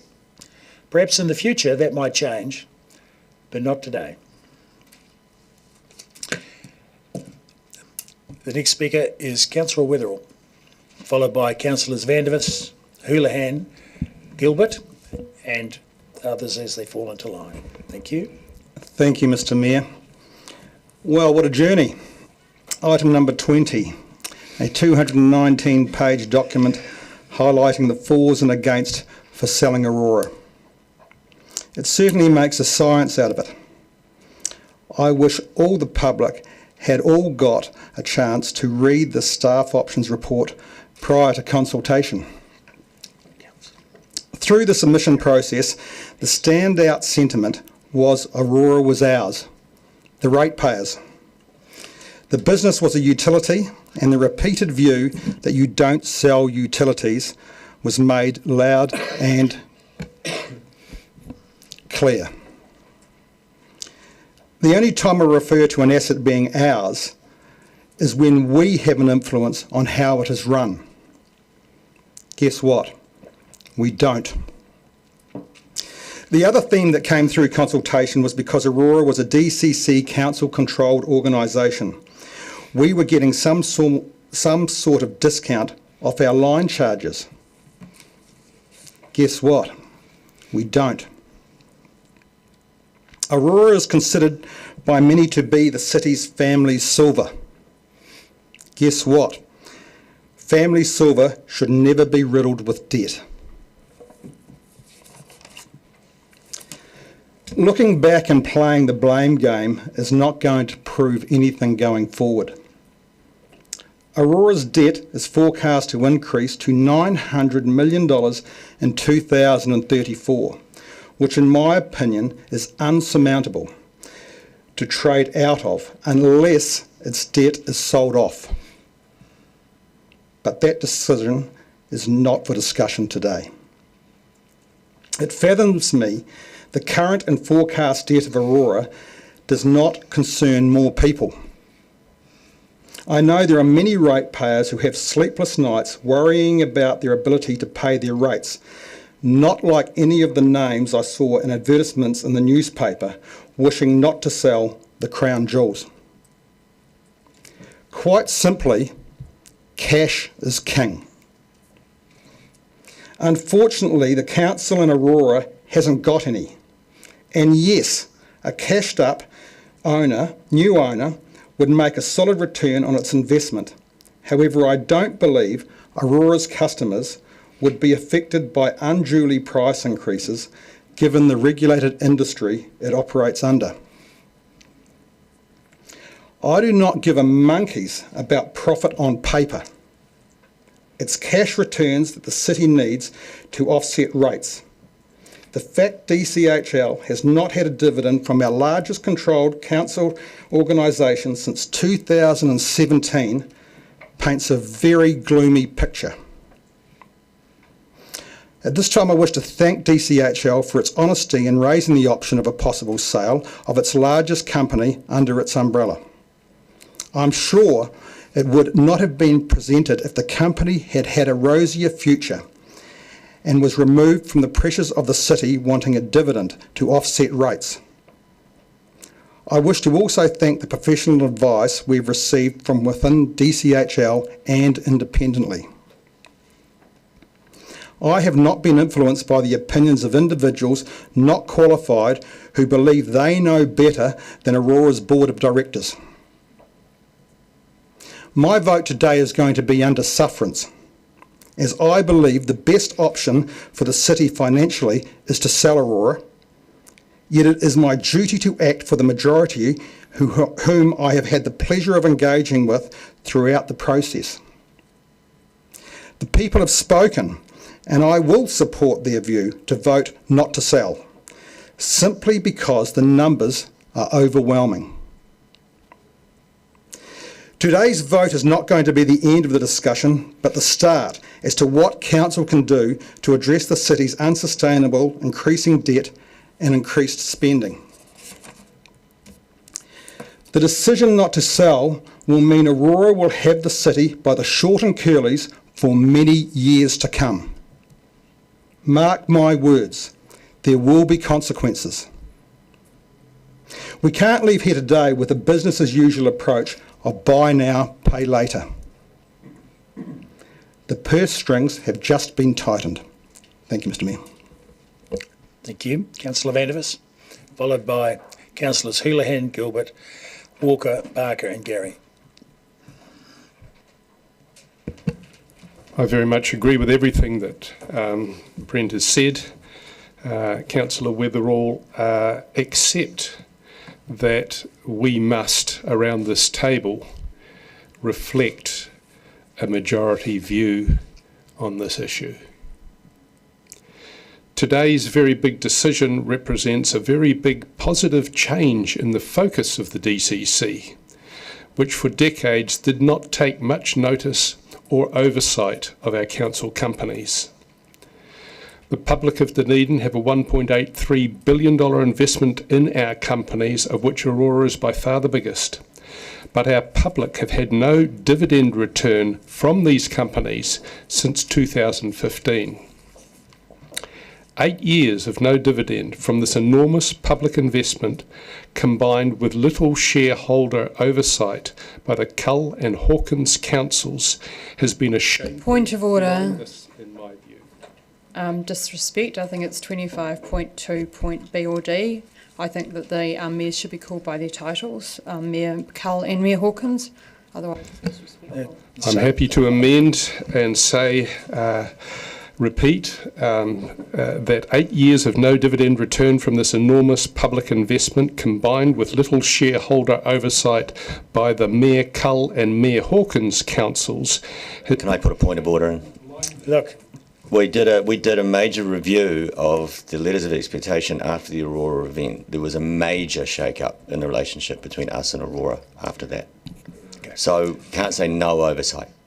I would say misleading. I don't know what. I didn't say no Stop. oversight. Hold I it. said little. Excuse me. I'll just rule on that point of order. I'm not going to hold up the point of order. The councillor is entitled to make his opinion. Carry on. Never mind the facts. Carry on. Can we please have the clock go back to reflect the fact that I haven't got past my first paragraph and I'm already down to 3:34? That is paused.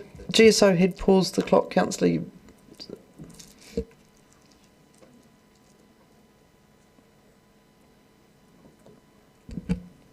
I talk of shameful blindness of previous councils, made worse by the dumping of DCC stadium debt and Tyree Gorge railway debt into council company books to make the DCC books look better. If we don't sell Aurora, Dunedin ratepayers will have to finance far more debt for many years to keep Aurora going. Debt that is already unsustainable, costing us $1 million a week in interest, and if we don't sell it, will be costing us $1.5 million per week in interest within 2 years, assuming 5% interest rates. This 5% assumption, however, is not safe, as I will never forget our young family being almost bankrupted by interest rates of 14 and 22% on our first home in the 1980s. We need to sell Aurora because DCC ratepayers cannot afford to keep providing the increasing levels of debt necessary to keep Aurora going and to meet Central Otago expansion needs. We need to sell because we need a return from our company's investments to offset unaffordable rate rises, like our recent 17.5% rates increase, which would have been far higher if we had not borrowed an extra $118 million this year. Most local citizens want to keep Aurora because they believe it is an important asset that we need to control. Because we can't afford to fund it, Aurora is actually a liability for the short and medium term, and who knows for the long term. Aurora is a Rolls-Royce high-cost, high-maintenance vehicle when the DCC can only afford to run a Toyota. A populist decision today to give Aurora sale the red light is the wrong decision that will result in massively increasing debt, increasing rates, and pain for ratepayers with diminished options for other Dunedin development opportunities. I believe that we will have to revisit this Aurora sale proposal within a few short years, as it becomes obvious that we cannot afford the increased rates rises to keep funding Aurora debt. Councillor Hulan. Thank you, Mr. Mayor, and thank you, Mr. Mayor, for putting this motion. I think it's an absolute no-brainer, and I fully support this.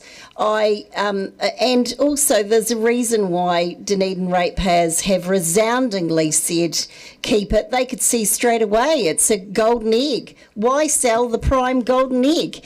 There's a thing called good and bad debt, and the debt we've got here is a good debt because others are going to pay it for us. The consumers for Aurora are coming, are flocking to the company. That we heard with question after question question after question. DCHL directors said the growth in Central Otago is growing all the time. There's huge opportunities.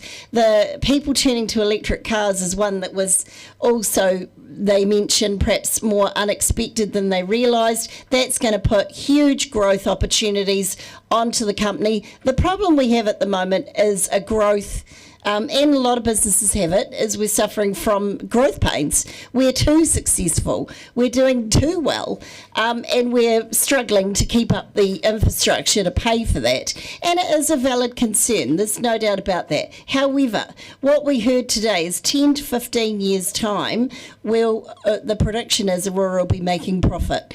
And Aurora is already making profit. Again, question after question. DCHL directors said there's no denying it's a good company. It's making a lot of profit. So I say again, why sell? I hear that there are growth pains. I know that. However, my understanding of this is holding on to it would make absolute sense. If we had to buy this again, say we sold it and then wanted to buy it again in 10 years' time, we'd pay double for it. So it's like anyone who buys or owns any sort of investment. I can give a story easily now that probably, we don't want to be here all day, but years ago, I bought my first investment property in Auckland, and, well, no, it wasn't an investment property, it was one we were living in. And at the time, we paid, $100,000 for it in Auckland. Unbelievable. But of course, you don't know that at the time. We sold it, and it sold within a month. I think we made a profit of $20,000 at the time. We thought, oh, this is great. Then America's Cup was one. They sailed past our door, and the prices quadrupled. My father rang me probably for 10 years every day and said, I bet you regret selling that. We will get this. We would have got that from ratepayers all over the town saying, if we voted today to sell Aurora, every ratepayer just about in our city would have contacted us and said, I bet you'll regret that. And that would have gone on for years and years. And if they had the determination of my father, we'd never hear the end of it. And that's the same with him. He used to years ago be at railways, and people remember that. The government sold the railways. Look what happened. It got stripped, and then the government had to buy it back. So asset sales, while sure, sometimes to free up some cash, it can work, but the majority of times it's not a good investment. You lose money, and the people who buy it get a huge win. We've saved our city millions, billions of dollars today with this vote. Councillor Gilbert.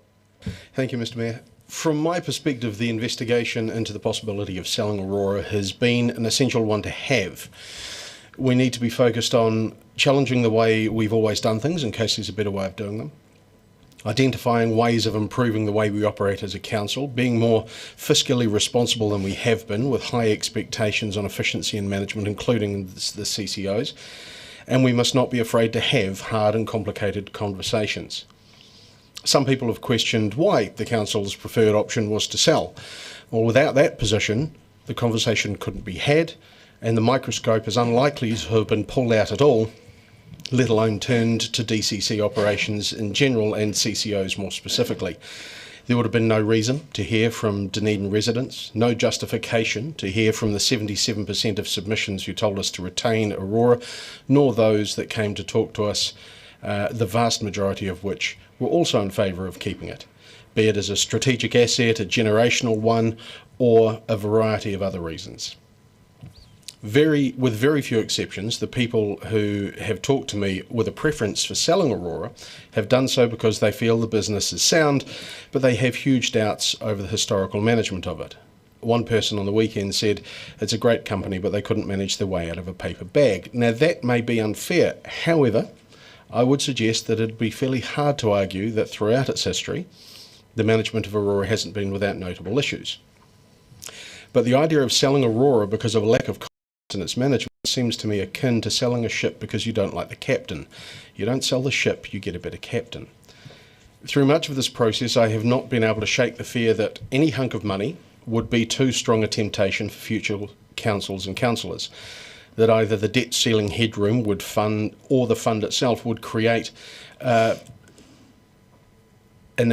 temptation to dip into it, and it would become eroded with project after project. I just couldn't be sure there was any way of securing it. Thankfully, I found Neil Holdham's presentation on July the 1st at the Aurora workshop, available on YouTube, extremely helpful to put those fears to rest.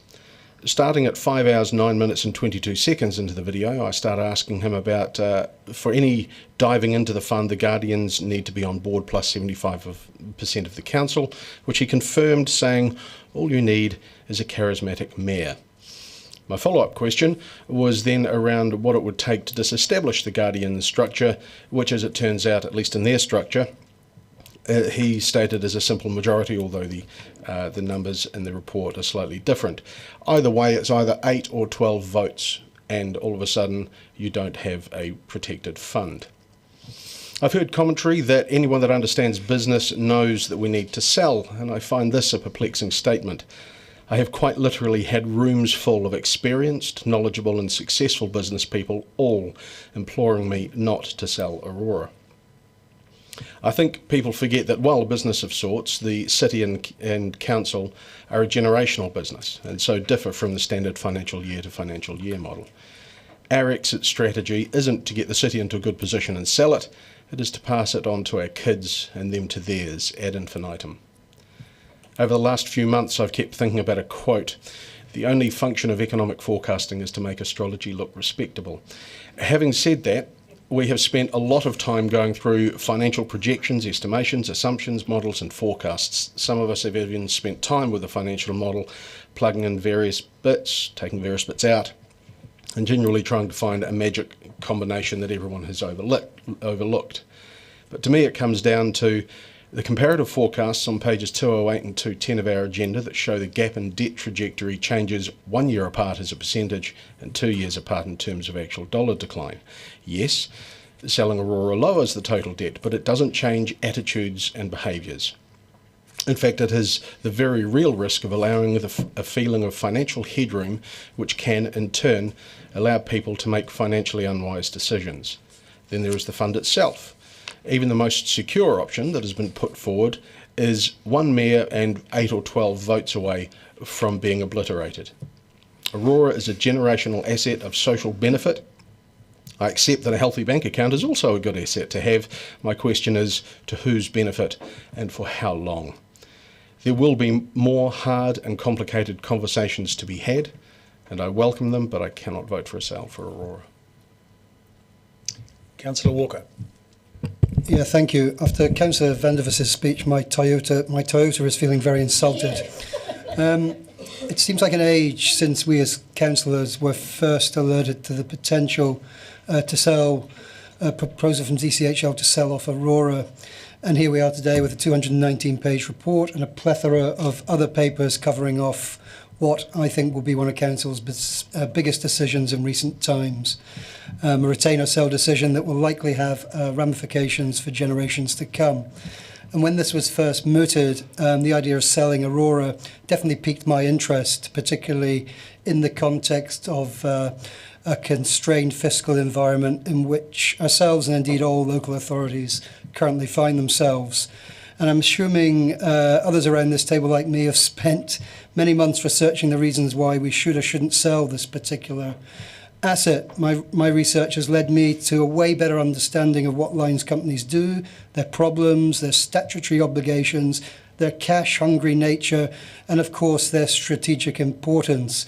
And my research has also taken me on a journey around the world to look at similar examples elsewhere to try and glean a reason one way or the other as to why we should sell, part sell, put into a trust or retain Aurora. And I've stated on the public record early on in the piece that we in many respects have a good problem.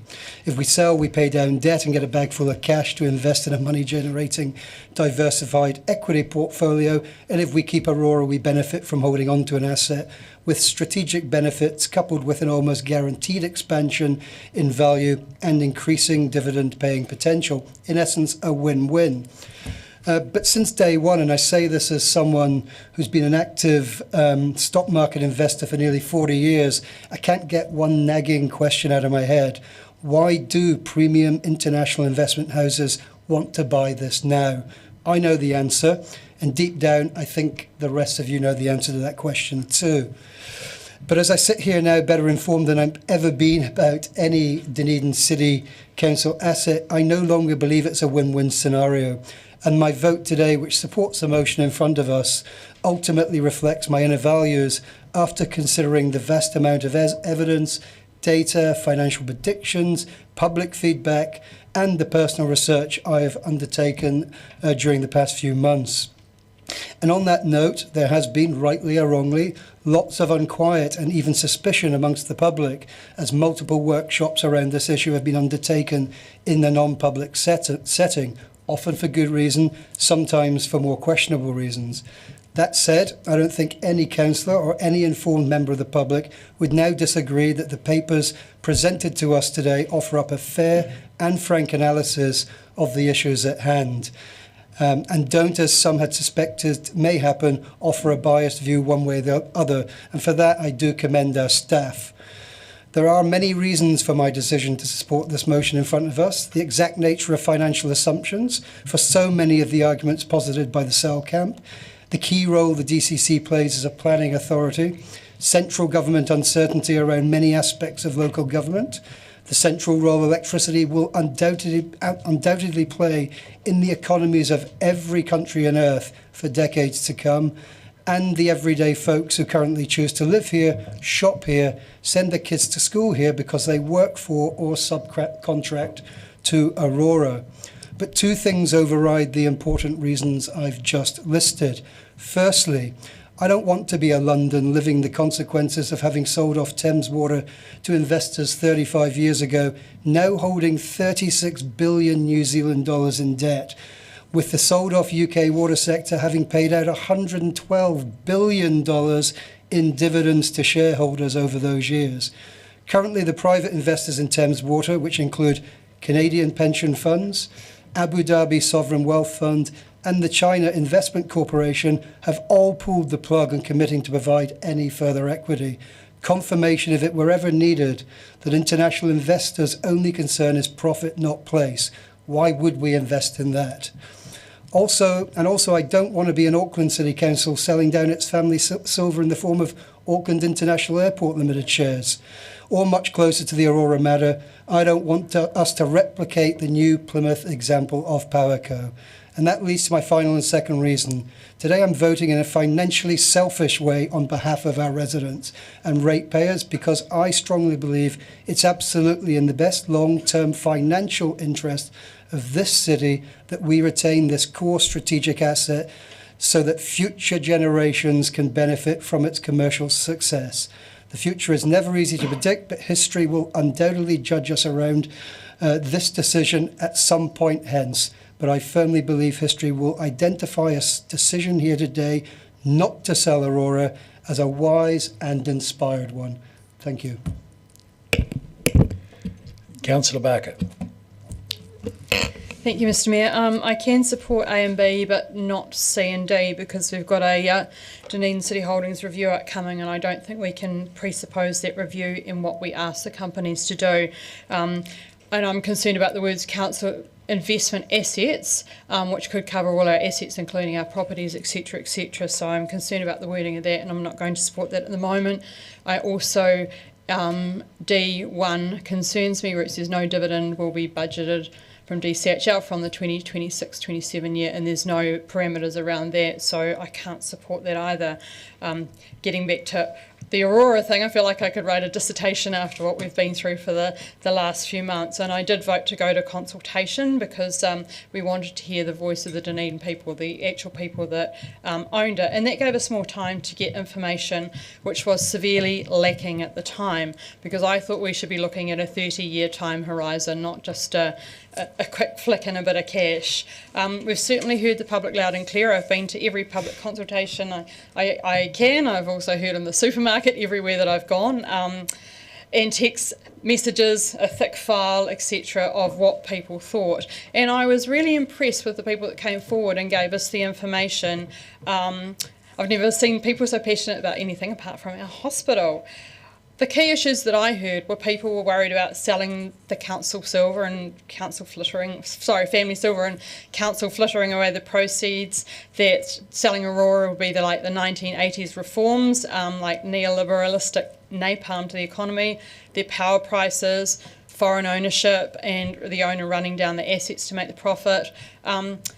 Selling Aurora, because owning it means we've got a strong asset base to borrow against, which is something that I don't know if came through very well and could impact on our credit rating, which means an increased cost in council borrowing, that we'd lose a head office, it's a strategic asset and that we shouldn't lose control. Also, they're worried about council debt, rates rises, council charges and infrastructure investment. So when we look at these things, we need to make the balance between public sentiment and also the financial responsibility that we have taken into. So we certainly heard the community loud and clear, but it's for us sitting around the table who have all of the pages of information to have a good deep dig down into the finances, the risks and the opportunities of sale or keep Aurora. And I must say it's been enlightening. I was well armed with an economics degree, but I was not an expert, and I still am not, on how lines companies worked and balancing that up with what an investment fund could possibly provide.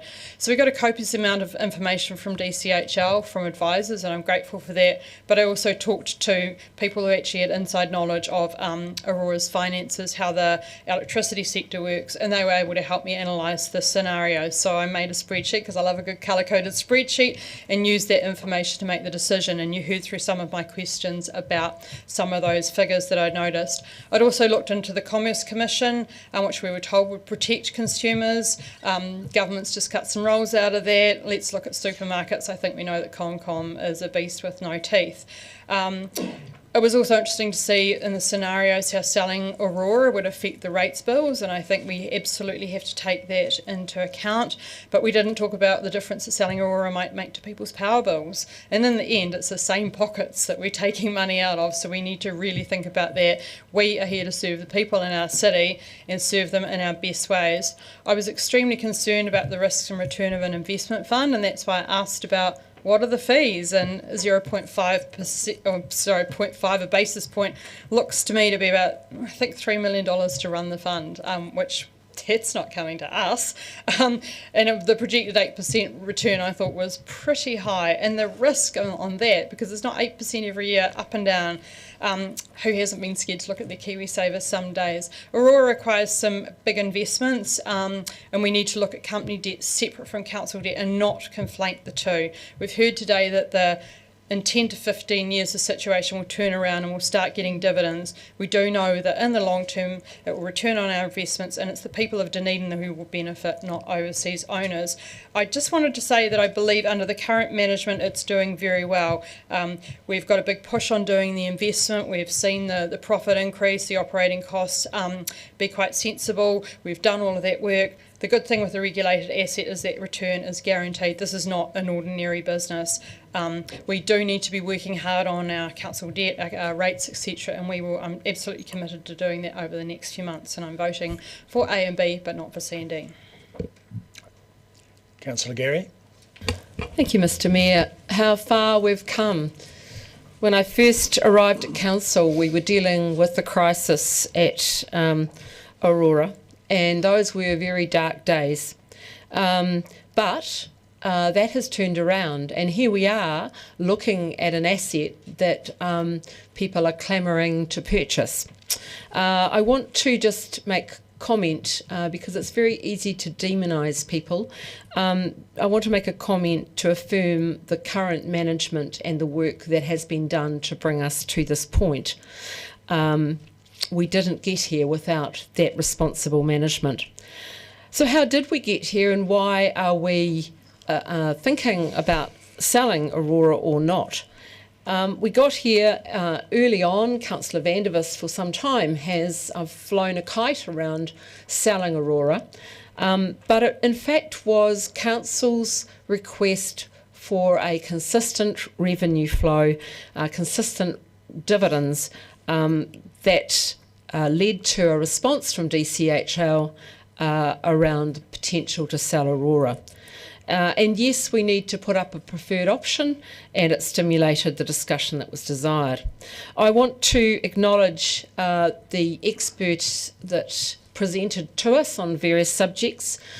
We asked them to give us the information, and again, they should not be demonised for doing so. They were asked to comment using their expertise, so I want to acknowledge that, and they did that very thoroughly, I believe.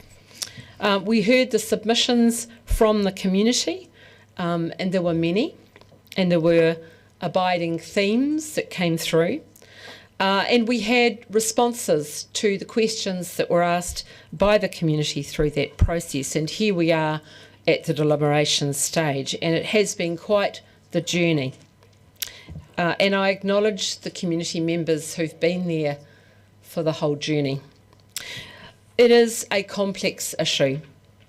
The electricity sector is not for the faint-hearted, as we've all come to understand. It's highly technical, it's highly regulated, and we've heard about the possible protections that might be put in place, or would be put in place if we went down the path of selling. There has been discussion about issues around liquidity and diversifying our investments. And that's been part of this overall discussion. I consider it to have been a very healthy discussion, actually. However, there's been a cautionary tale from the likes of the Wellington City Council from 2008 and the sale of their electricity company. More recently, Powerco, and yes, we're not necessarily comparing apples with apples, but they are cautionary tales nonetheless in terms of the profit made subsequently by the owners. It's the consultation phase that I have been really impressed with. And I'm impressed because I have never seen in my 9 years on council and previous 9 years in local government at community board level, I've never seen a consultation process where the community has come out so strongly, so clearly, in such an informed way. Sometimes you get issues where the community perhaps don't have the in-depth knowledge around it, and this was, as I said, a highly complex matter, and I was heartened by the engagement from people in the community who do have an understanding of this particular matter. And it's very clear that the community view Aurora as a strategic asset for the community. And we've been told that it will make a good return over time. Now, we know that choosing to retain Aurora will have impact. It will have impact on rates. We have a lot more to consider and discuss after today. But I want to finish by saying that yes, the people have spoken loud and clear that you want us to retain Aurora, and this is democracy at work. Kia ora. Councillor Mayhem. Thank you, Mr Mayor. Aurora's sale has been explored from every angle to sell or retain. What it boils down to is when do we want to access the revenue stream? We've heard many times suggestions that we need to reduce debt, reduce risk, sell Aurora, reinvest to create a more diversified portfolio. This isn't a problem that's unique to Dunedin. All over the nation, we're seeing councils exploring options on how best to manage their investment portfolios. Auckland Airport shares has been mentioned. So is Aurora an asset, an essential infrastructure, or just another investment? Well, if you look at the New Zealand Lifelines councils, they describe lifelines as the essential infrastructure and services that support our community. That's water, wastewater, stormwater, electricity, gas, telecommunication, transportation networks, road, rail, airports and ports. When you play Monopoly, the electric company is a utility, therefore an essential. We've got the issue of privatisation. Historically, it's seldom benefited the wider community. It puts a priority on profit over community well-being. I can't do that. I believe We can best drive equitable outcomes by retaining ownership. This allows an opportunity to assert our strategic aspirations. Good governance for Aurora would be driving our Dunedin zero carbon goal. Due to the government, and we've heard about general lack of trust, and the nature of the deregulatory environment, we can't rule out changes. Therefore, no guarantees that the Commerce Commission and the Electricity Authority would keep us all safe. Regulation does not guarantee communities' best interests. It's because of that uncertainty of the government's legislative program, particularly around the Three Waters infrastructure, and that's the main reason Dunedin City Council took the option to defer approval of our long-term plan until June next year. So what did the public say? Well, there were so many passionate, intelligent people who submitted to us. They were well informed and they took the time out from their lives to make their message heard by us. The main driver to sell was debt reduction. 38 submissions. Only 7 people who made submissions thought Aurora would be better managed privately. And out of the 760, 99 people requested that we keep it because it's a strategic asset. We've heard that the pattern over 13 years, customers have increased on average 1,000 per year. Concerns were the structural sector, wider problems across local government. Proposed sale of Aurora is symptomatic of wider funding issues for local government. Indeed, concerns over the sale of Aurora would be a one-off short-term gain. The council needs to take a long-term view as opposed to just looking at the next 10 years. Aurora will increase in value over time and at some time in the future will be able to pay dividends from profits. Currently, the management is doing well. Aurora is a profitable company and there is deferred income. Aurora is a natural monopoly and should not be privatised. There are no guarantees that Aurora office would remain here and concerns for employees and whānau. Not on my watch. I asked myself as a governor, what if I'm wrong? So I've continued to keep an open mind. The key reasons to sell were proposed returns to offset rates, repayment of Aurora's debt and limiting the further growth of the DCC group debt, reduced risk through having a more diversified portfolio, and I understand that appeal. CapEx inflation, and we know that Aurora is capital hungry, and the CapEx required to replace ageing assets. High growth in Central Otago and Queenstown catchment, and we heard about the requirement to be an economic enabler, pressure to electrify New Zealand, quality of the network and decarbonisation, climate change resilience. Well, I believe that resilience and clean energy comes from electricity.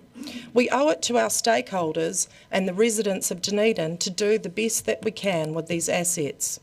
I'm looking at the long game and the future of the region, and the decisions that we make here around the table today will be inherited by our children.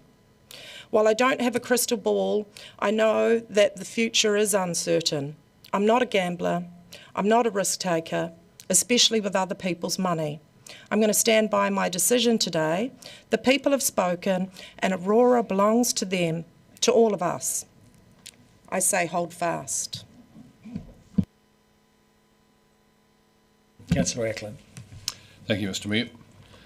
The first thing I want to do, which I don't normally do, unlike others around the table, is very much thank DCHL for their professionalism, for the work that they've done, and for bringing this to us in a way in which we could understand what you were saying, why you were saying it, and ultimately you were responding to a request from us to help us get better return on our investments. So thank you very much. I certainly bought into the rationale behind selling Aurora, and that was because of the fact that council is in strife. We are in financial strife, there is no question.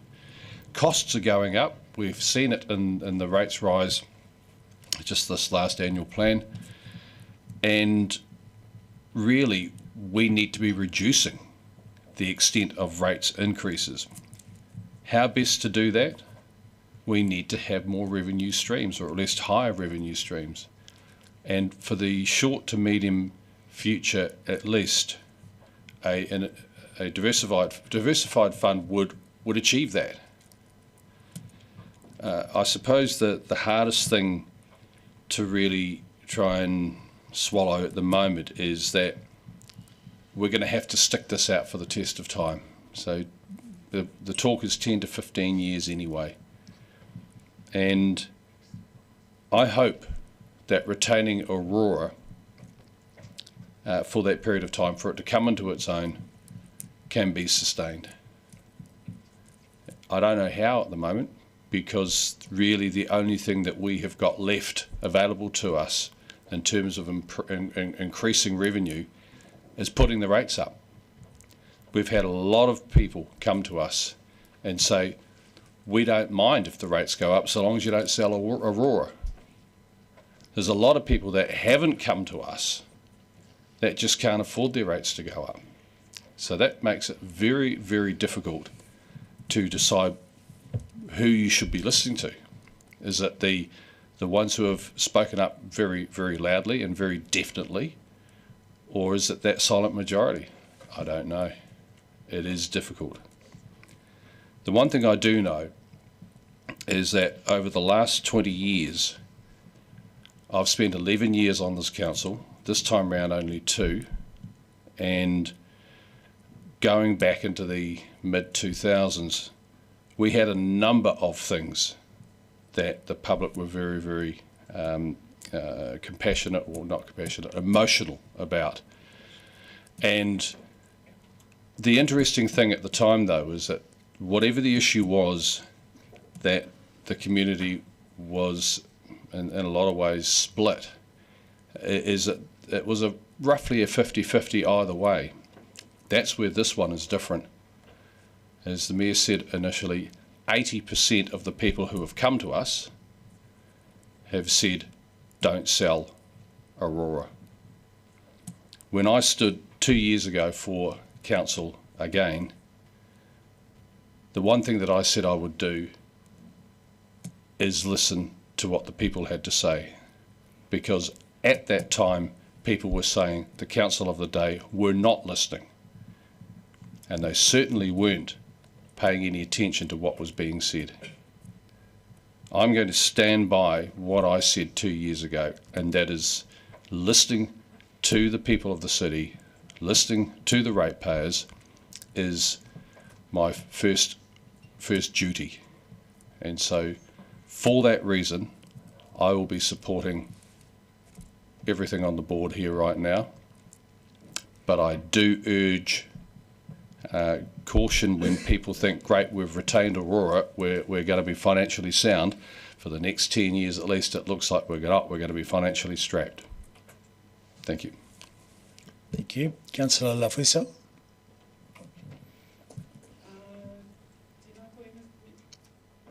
Tēnā koe, Mr Mayor. Tēnā koe for the motion. I acknowledge and thank Ms Allen, Ms McAuliffe, Mr McAuliffe, and Ms Canton for this excellent report. I acknowledge and thank the DCHL Chair and Directors for your patient instruction. And former Mayor Hawkins often teased me in the last triennium about my folders and notes. We're supposed to be going paperless, but I actually, having printed this off and going through it, I have decided, and usually we bin them after the meetings, but I've decided that this is a taonga, and as other councillors have said, we needed to have this conversation. So thank you. And so we're talking about the public isn't ready to sell. Cash is king. The public think they know better than the board. And I would just say, and something about shameful blindness. I would just say that it's not shameful blindness, in my opinion. Making decisions like this are a test, as always, of all our decisions, a test of our values, and we have clashes of values. And as far as I'm concerned, it's not just about dollars and cents. Cash is not king.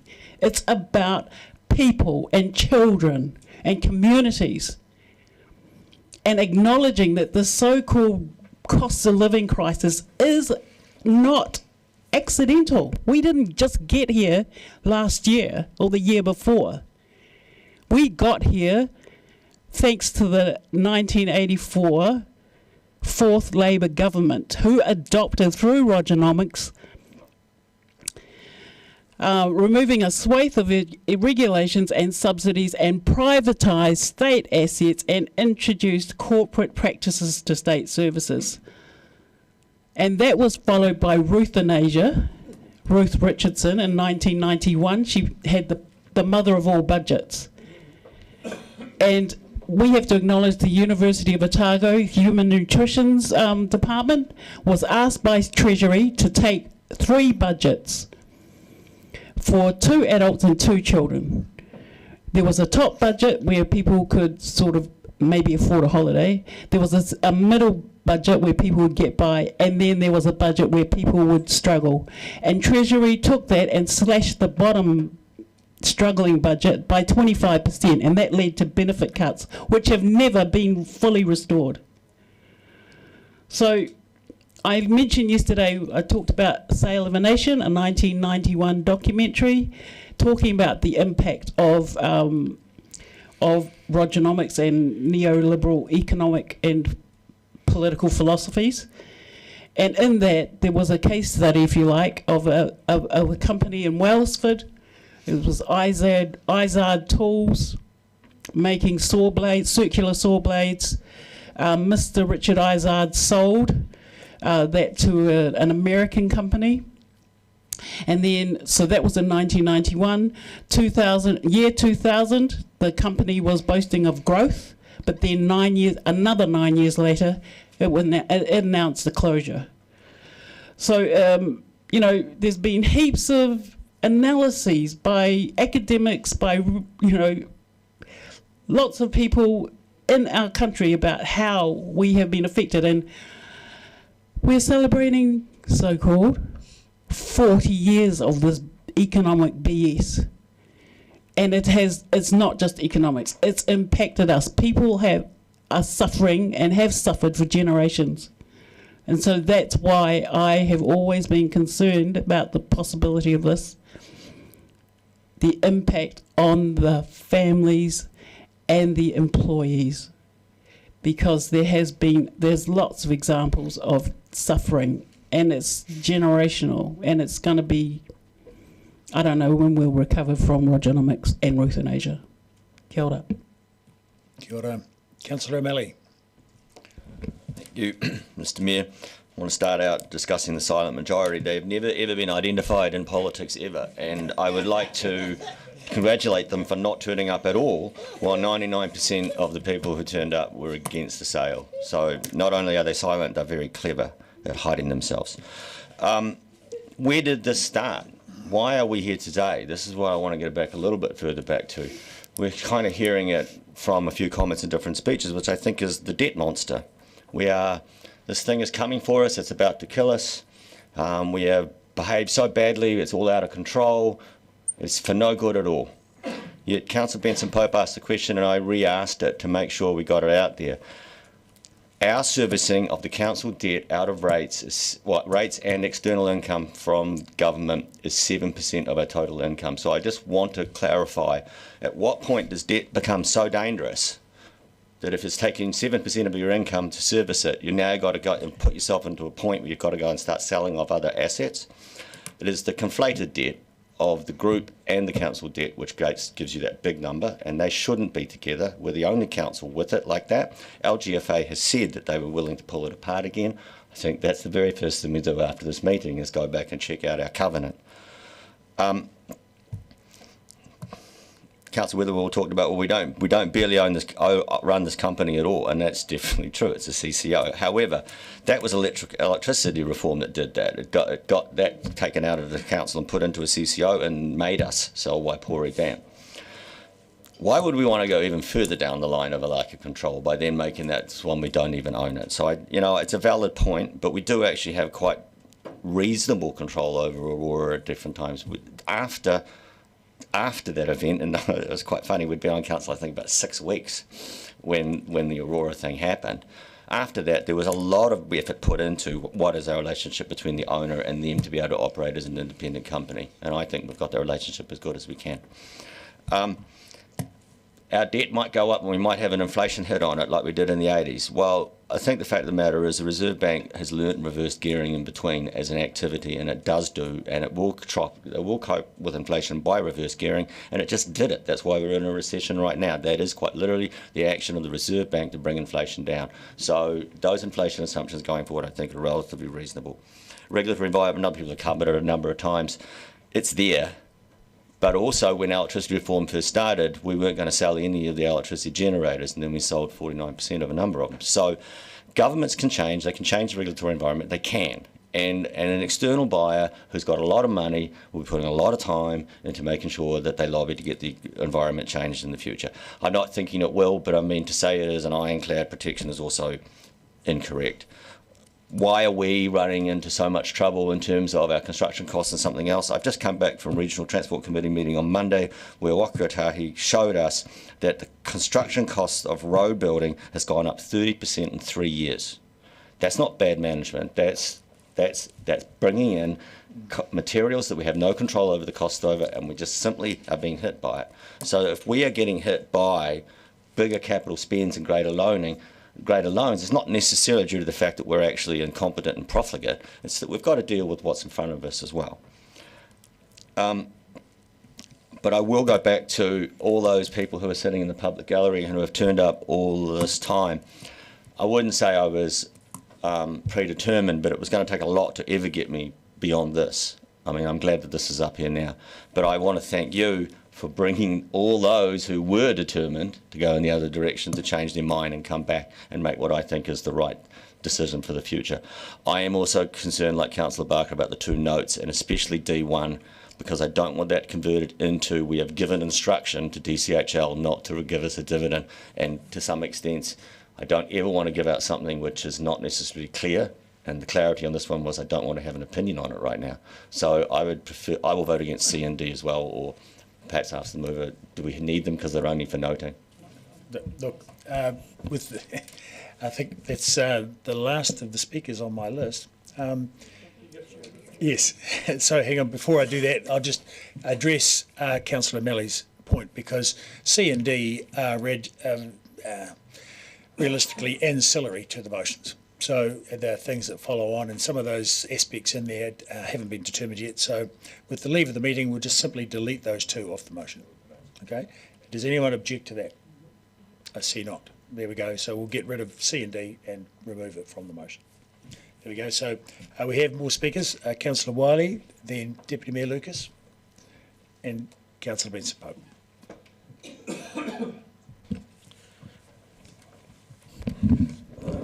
Thank you. I will be supporting this motion and voting to keep Aurora. I started this journey thinking it might be a good idea to sell Aurora. But as we received information, I learnt from others with greater expertise and knowledge than me, I came to the conclusion that retaining Aurora was in the best interest of the city, our ratepayers and residents for the short and long term. I do want to thank the public for their view and engagement. I have received some very interesting emails that quickly received the delete button, and then I received some very intelligent emails that were definitely worth reading more than once. I have spoken to industry experts, accountants, company directors, investment bankers, corporate leaders and smart minds here in Dunedin, around New Zealand, Australia, USA, Canada and even as far away as Bermuda. The key response was, why would you sell a business with more upside than down? It was noted by many that Aurora had great people and strong leadership. Just let them do the job. Fund them appropriately the upgrades and development to be done.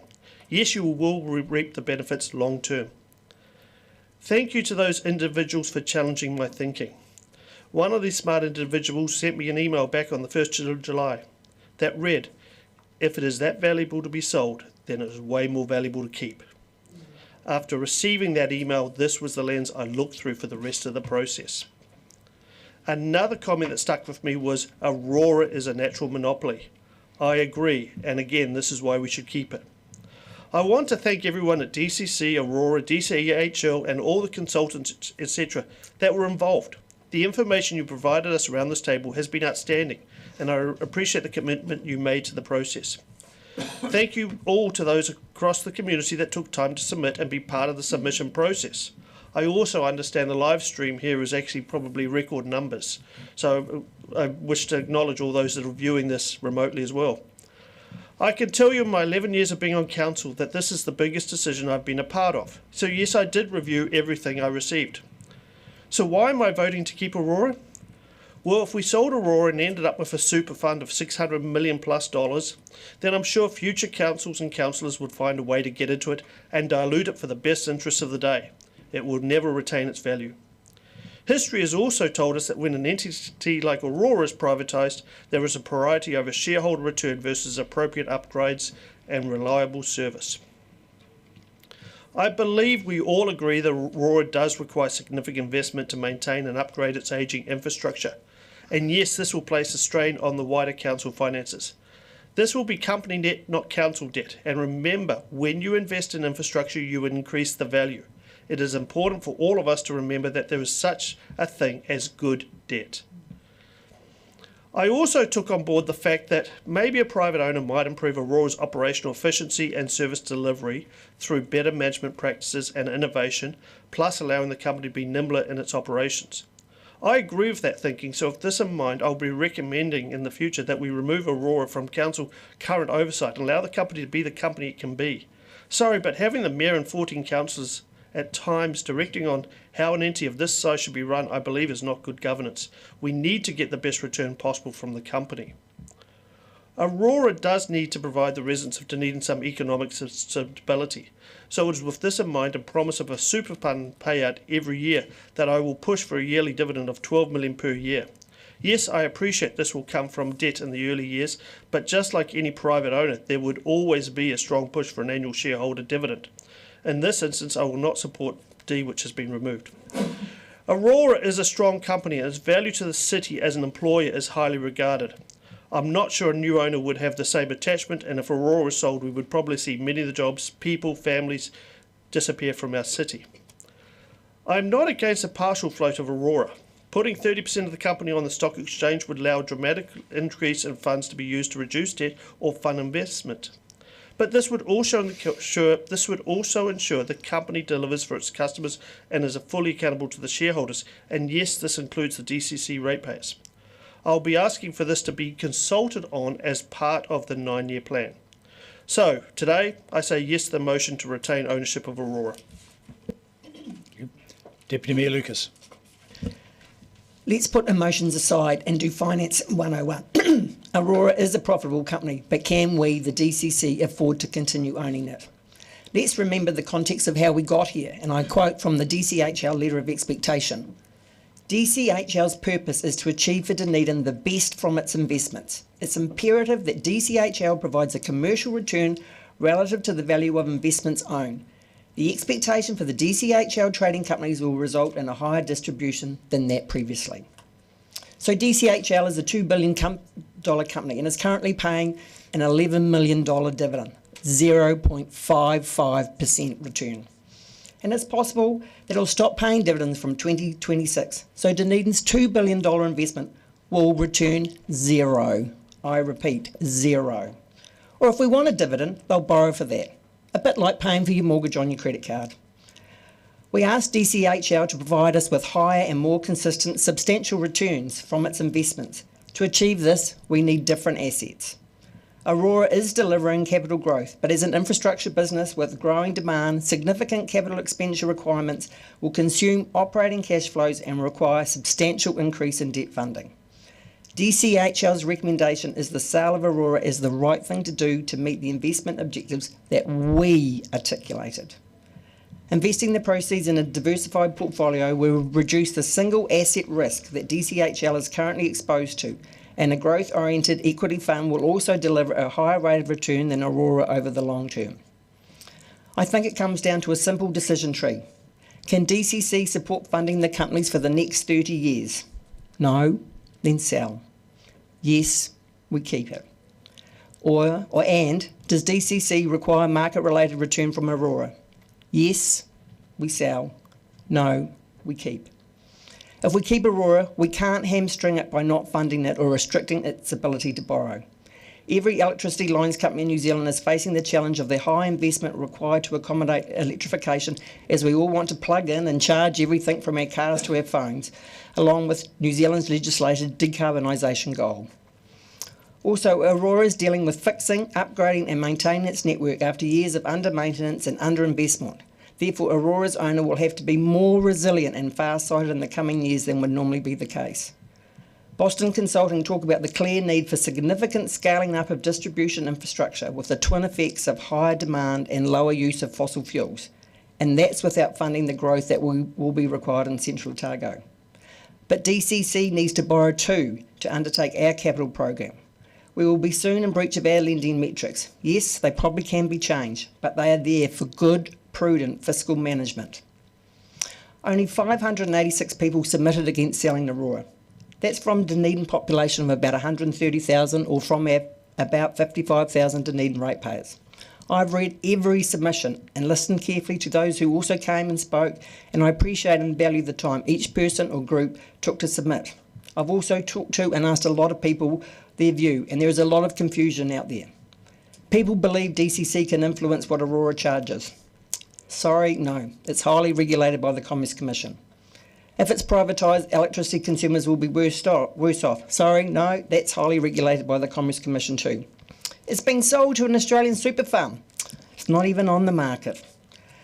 That Aurora has got a lot of money, makes a big profit and can pay a big dividend in the future.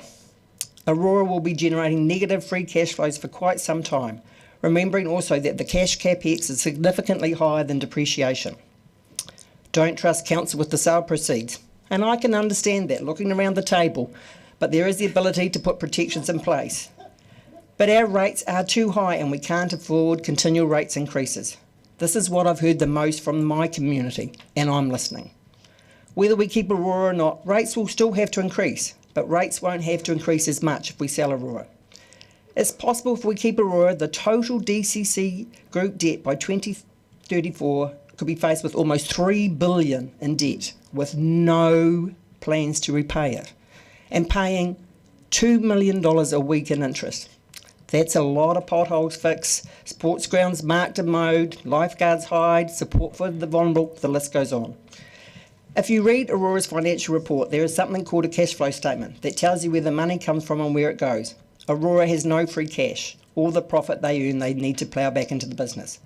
For DCC to keep rates down, we have two options. One, increase or fund other revenue streams or cut our spending. We asked DCHL to help with one. If we don't sell Aurora, then we must cut spending. People are hurting. Have you talked to any of the finance staff? People are already finding it hard to pay their rates. By 2034, the rates could easily be double. The people I'm listening to do not want that. No one has suggested any other solution to our increasing rates or growing debt burden. I was voted on to council to do what I believe is in the best interests of Dunedin.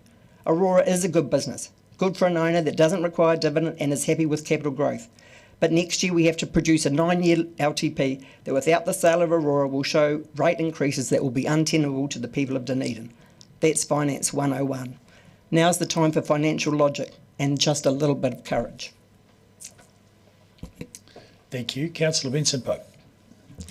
Thank you, Mr Mayor. I think, like the majority of residents in our city, I think I'm genetically wired to oppose the privatisation of public assets. But notwithstanding, I, as others, have scrutinised what's been put before us here, and I'm delighted at the outcome that is clearly apparent. The position that I've taken historically is reinforced by the results of both here and overseas of the privatisation in various guises of assets that were previously a public good, and the effects, the negative effects of such activities on consumers. Wherever you look, whether it's the UK in particular or the US, those have not been good outcomes for the communities, and indeed Councillor Walker traversed some of the most notable rorts that have gone on in terms of public goods being privatised for private profit. In addition to that philosophic position and my analysis of the papers here, there's also the small matter of the volatility of financial markets. none of us forgotten the GFC, and we know that from whatever investments we have personally, how volatile they are from day to day or week to week. We have been very Catholic about the protection of the Waipori Fund, an asset that we were forced to divest, let's not forget. But in the current economic climate, we all know that, what's the saying? America sneezes, China sneezes, and the rest of the world gets a cold. Well, there's a lot of sneezing going on in the Middle East at the moment, to say nothing of the Ukraine. And so the idea of dependable, reliable returns from however a fund might be invested is something that has to be open to question. If that weren't enough, there is also the small matter of public consultation. And there can be no doubt, and I'm glad that so many of us around the table have commented on that, there can be no doubt that an absolutely clear view, opinion, outcome was demanded by our community. I want to thank those people who were involved in that. I got the messages too, and my behaviour was similar to that of Councillor Wiley, but there was some highly informed and intelligent commentary as part of that as well. And I think those of you who are present in the room today, and those of you who might be listening or be reading this material or watching it on YouTube in due course, need to be congratulated. I'm saying thank you to the people who made it so clear that they thought a sale of this asset was a no-brainer. And I think, especially for those of you in the room today, that you will already have realised that had that public voice not been so clearly articulated, the decision would have been very, very different. So thank you very much for helping us get to the correct decision for the future of this company and for the future of our city. Thank you. Thank you. I'd like to start by thanking the directors of DCHL because they came up with this surprising suggestion, and which hadn't been thought of prior, other than in the distant past from Councillor Vandervis.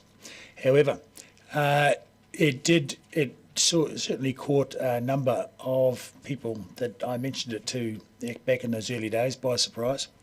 But they also then proceeded to do a lot of very diligent and solid work in producing the information that we see here today, 200 odd pages, but a lot more besides that as well, and making a very good case. And there's no doubt in my mind that in the short term this would be a better financial outcome. The numbers certainly stack up for what was suggested, and so that's great. I'd also like to thank the consultants that produced the various reports that we had, and did similarly a lot of work in pouring through the data and the figures, and I suppose the history of what has gone on in the past to be able to produce the reports that we have, and similarly the reports on investment returns, which do categorically show over a long period of decades that the returns from a diversified portfolio are more secure and produce a better return. However, I'd also like to thank the staff, because the DCC staff did a tremendous amount of work over and above the normal work, and Lord knows we're in a very busy year with the 9-year plan coming up. It's a huge amount of extra work to go through all of this Aurora information and be able to present it to us in a clear and easily digestible manner. So I think that was very good, in particular for the production of that the app or the spreadsheet. That really made a difference to us to be able to see a high level overview of council finances, and that will be very useful as we go into the 9-year plan. But I also want to thank the public who submitted to us, because really their view is a long-term view, And the public clearly told us that they want us to take a long-term view, and it was a very strategic view. And so their strategic outlook covered a whole range of things. In the first instance, they wanted asset security. They wanted security of supply for their electricity. And along with that, they wanted, well, the line security, but also the price security. And one of the things that has historically happened, and Councillor Walker talked about that, is a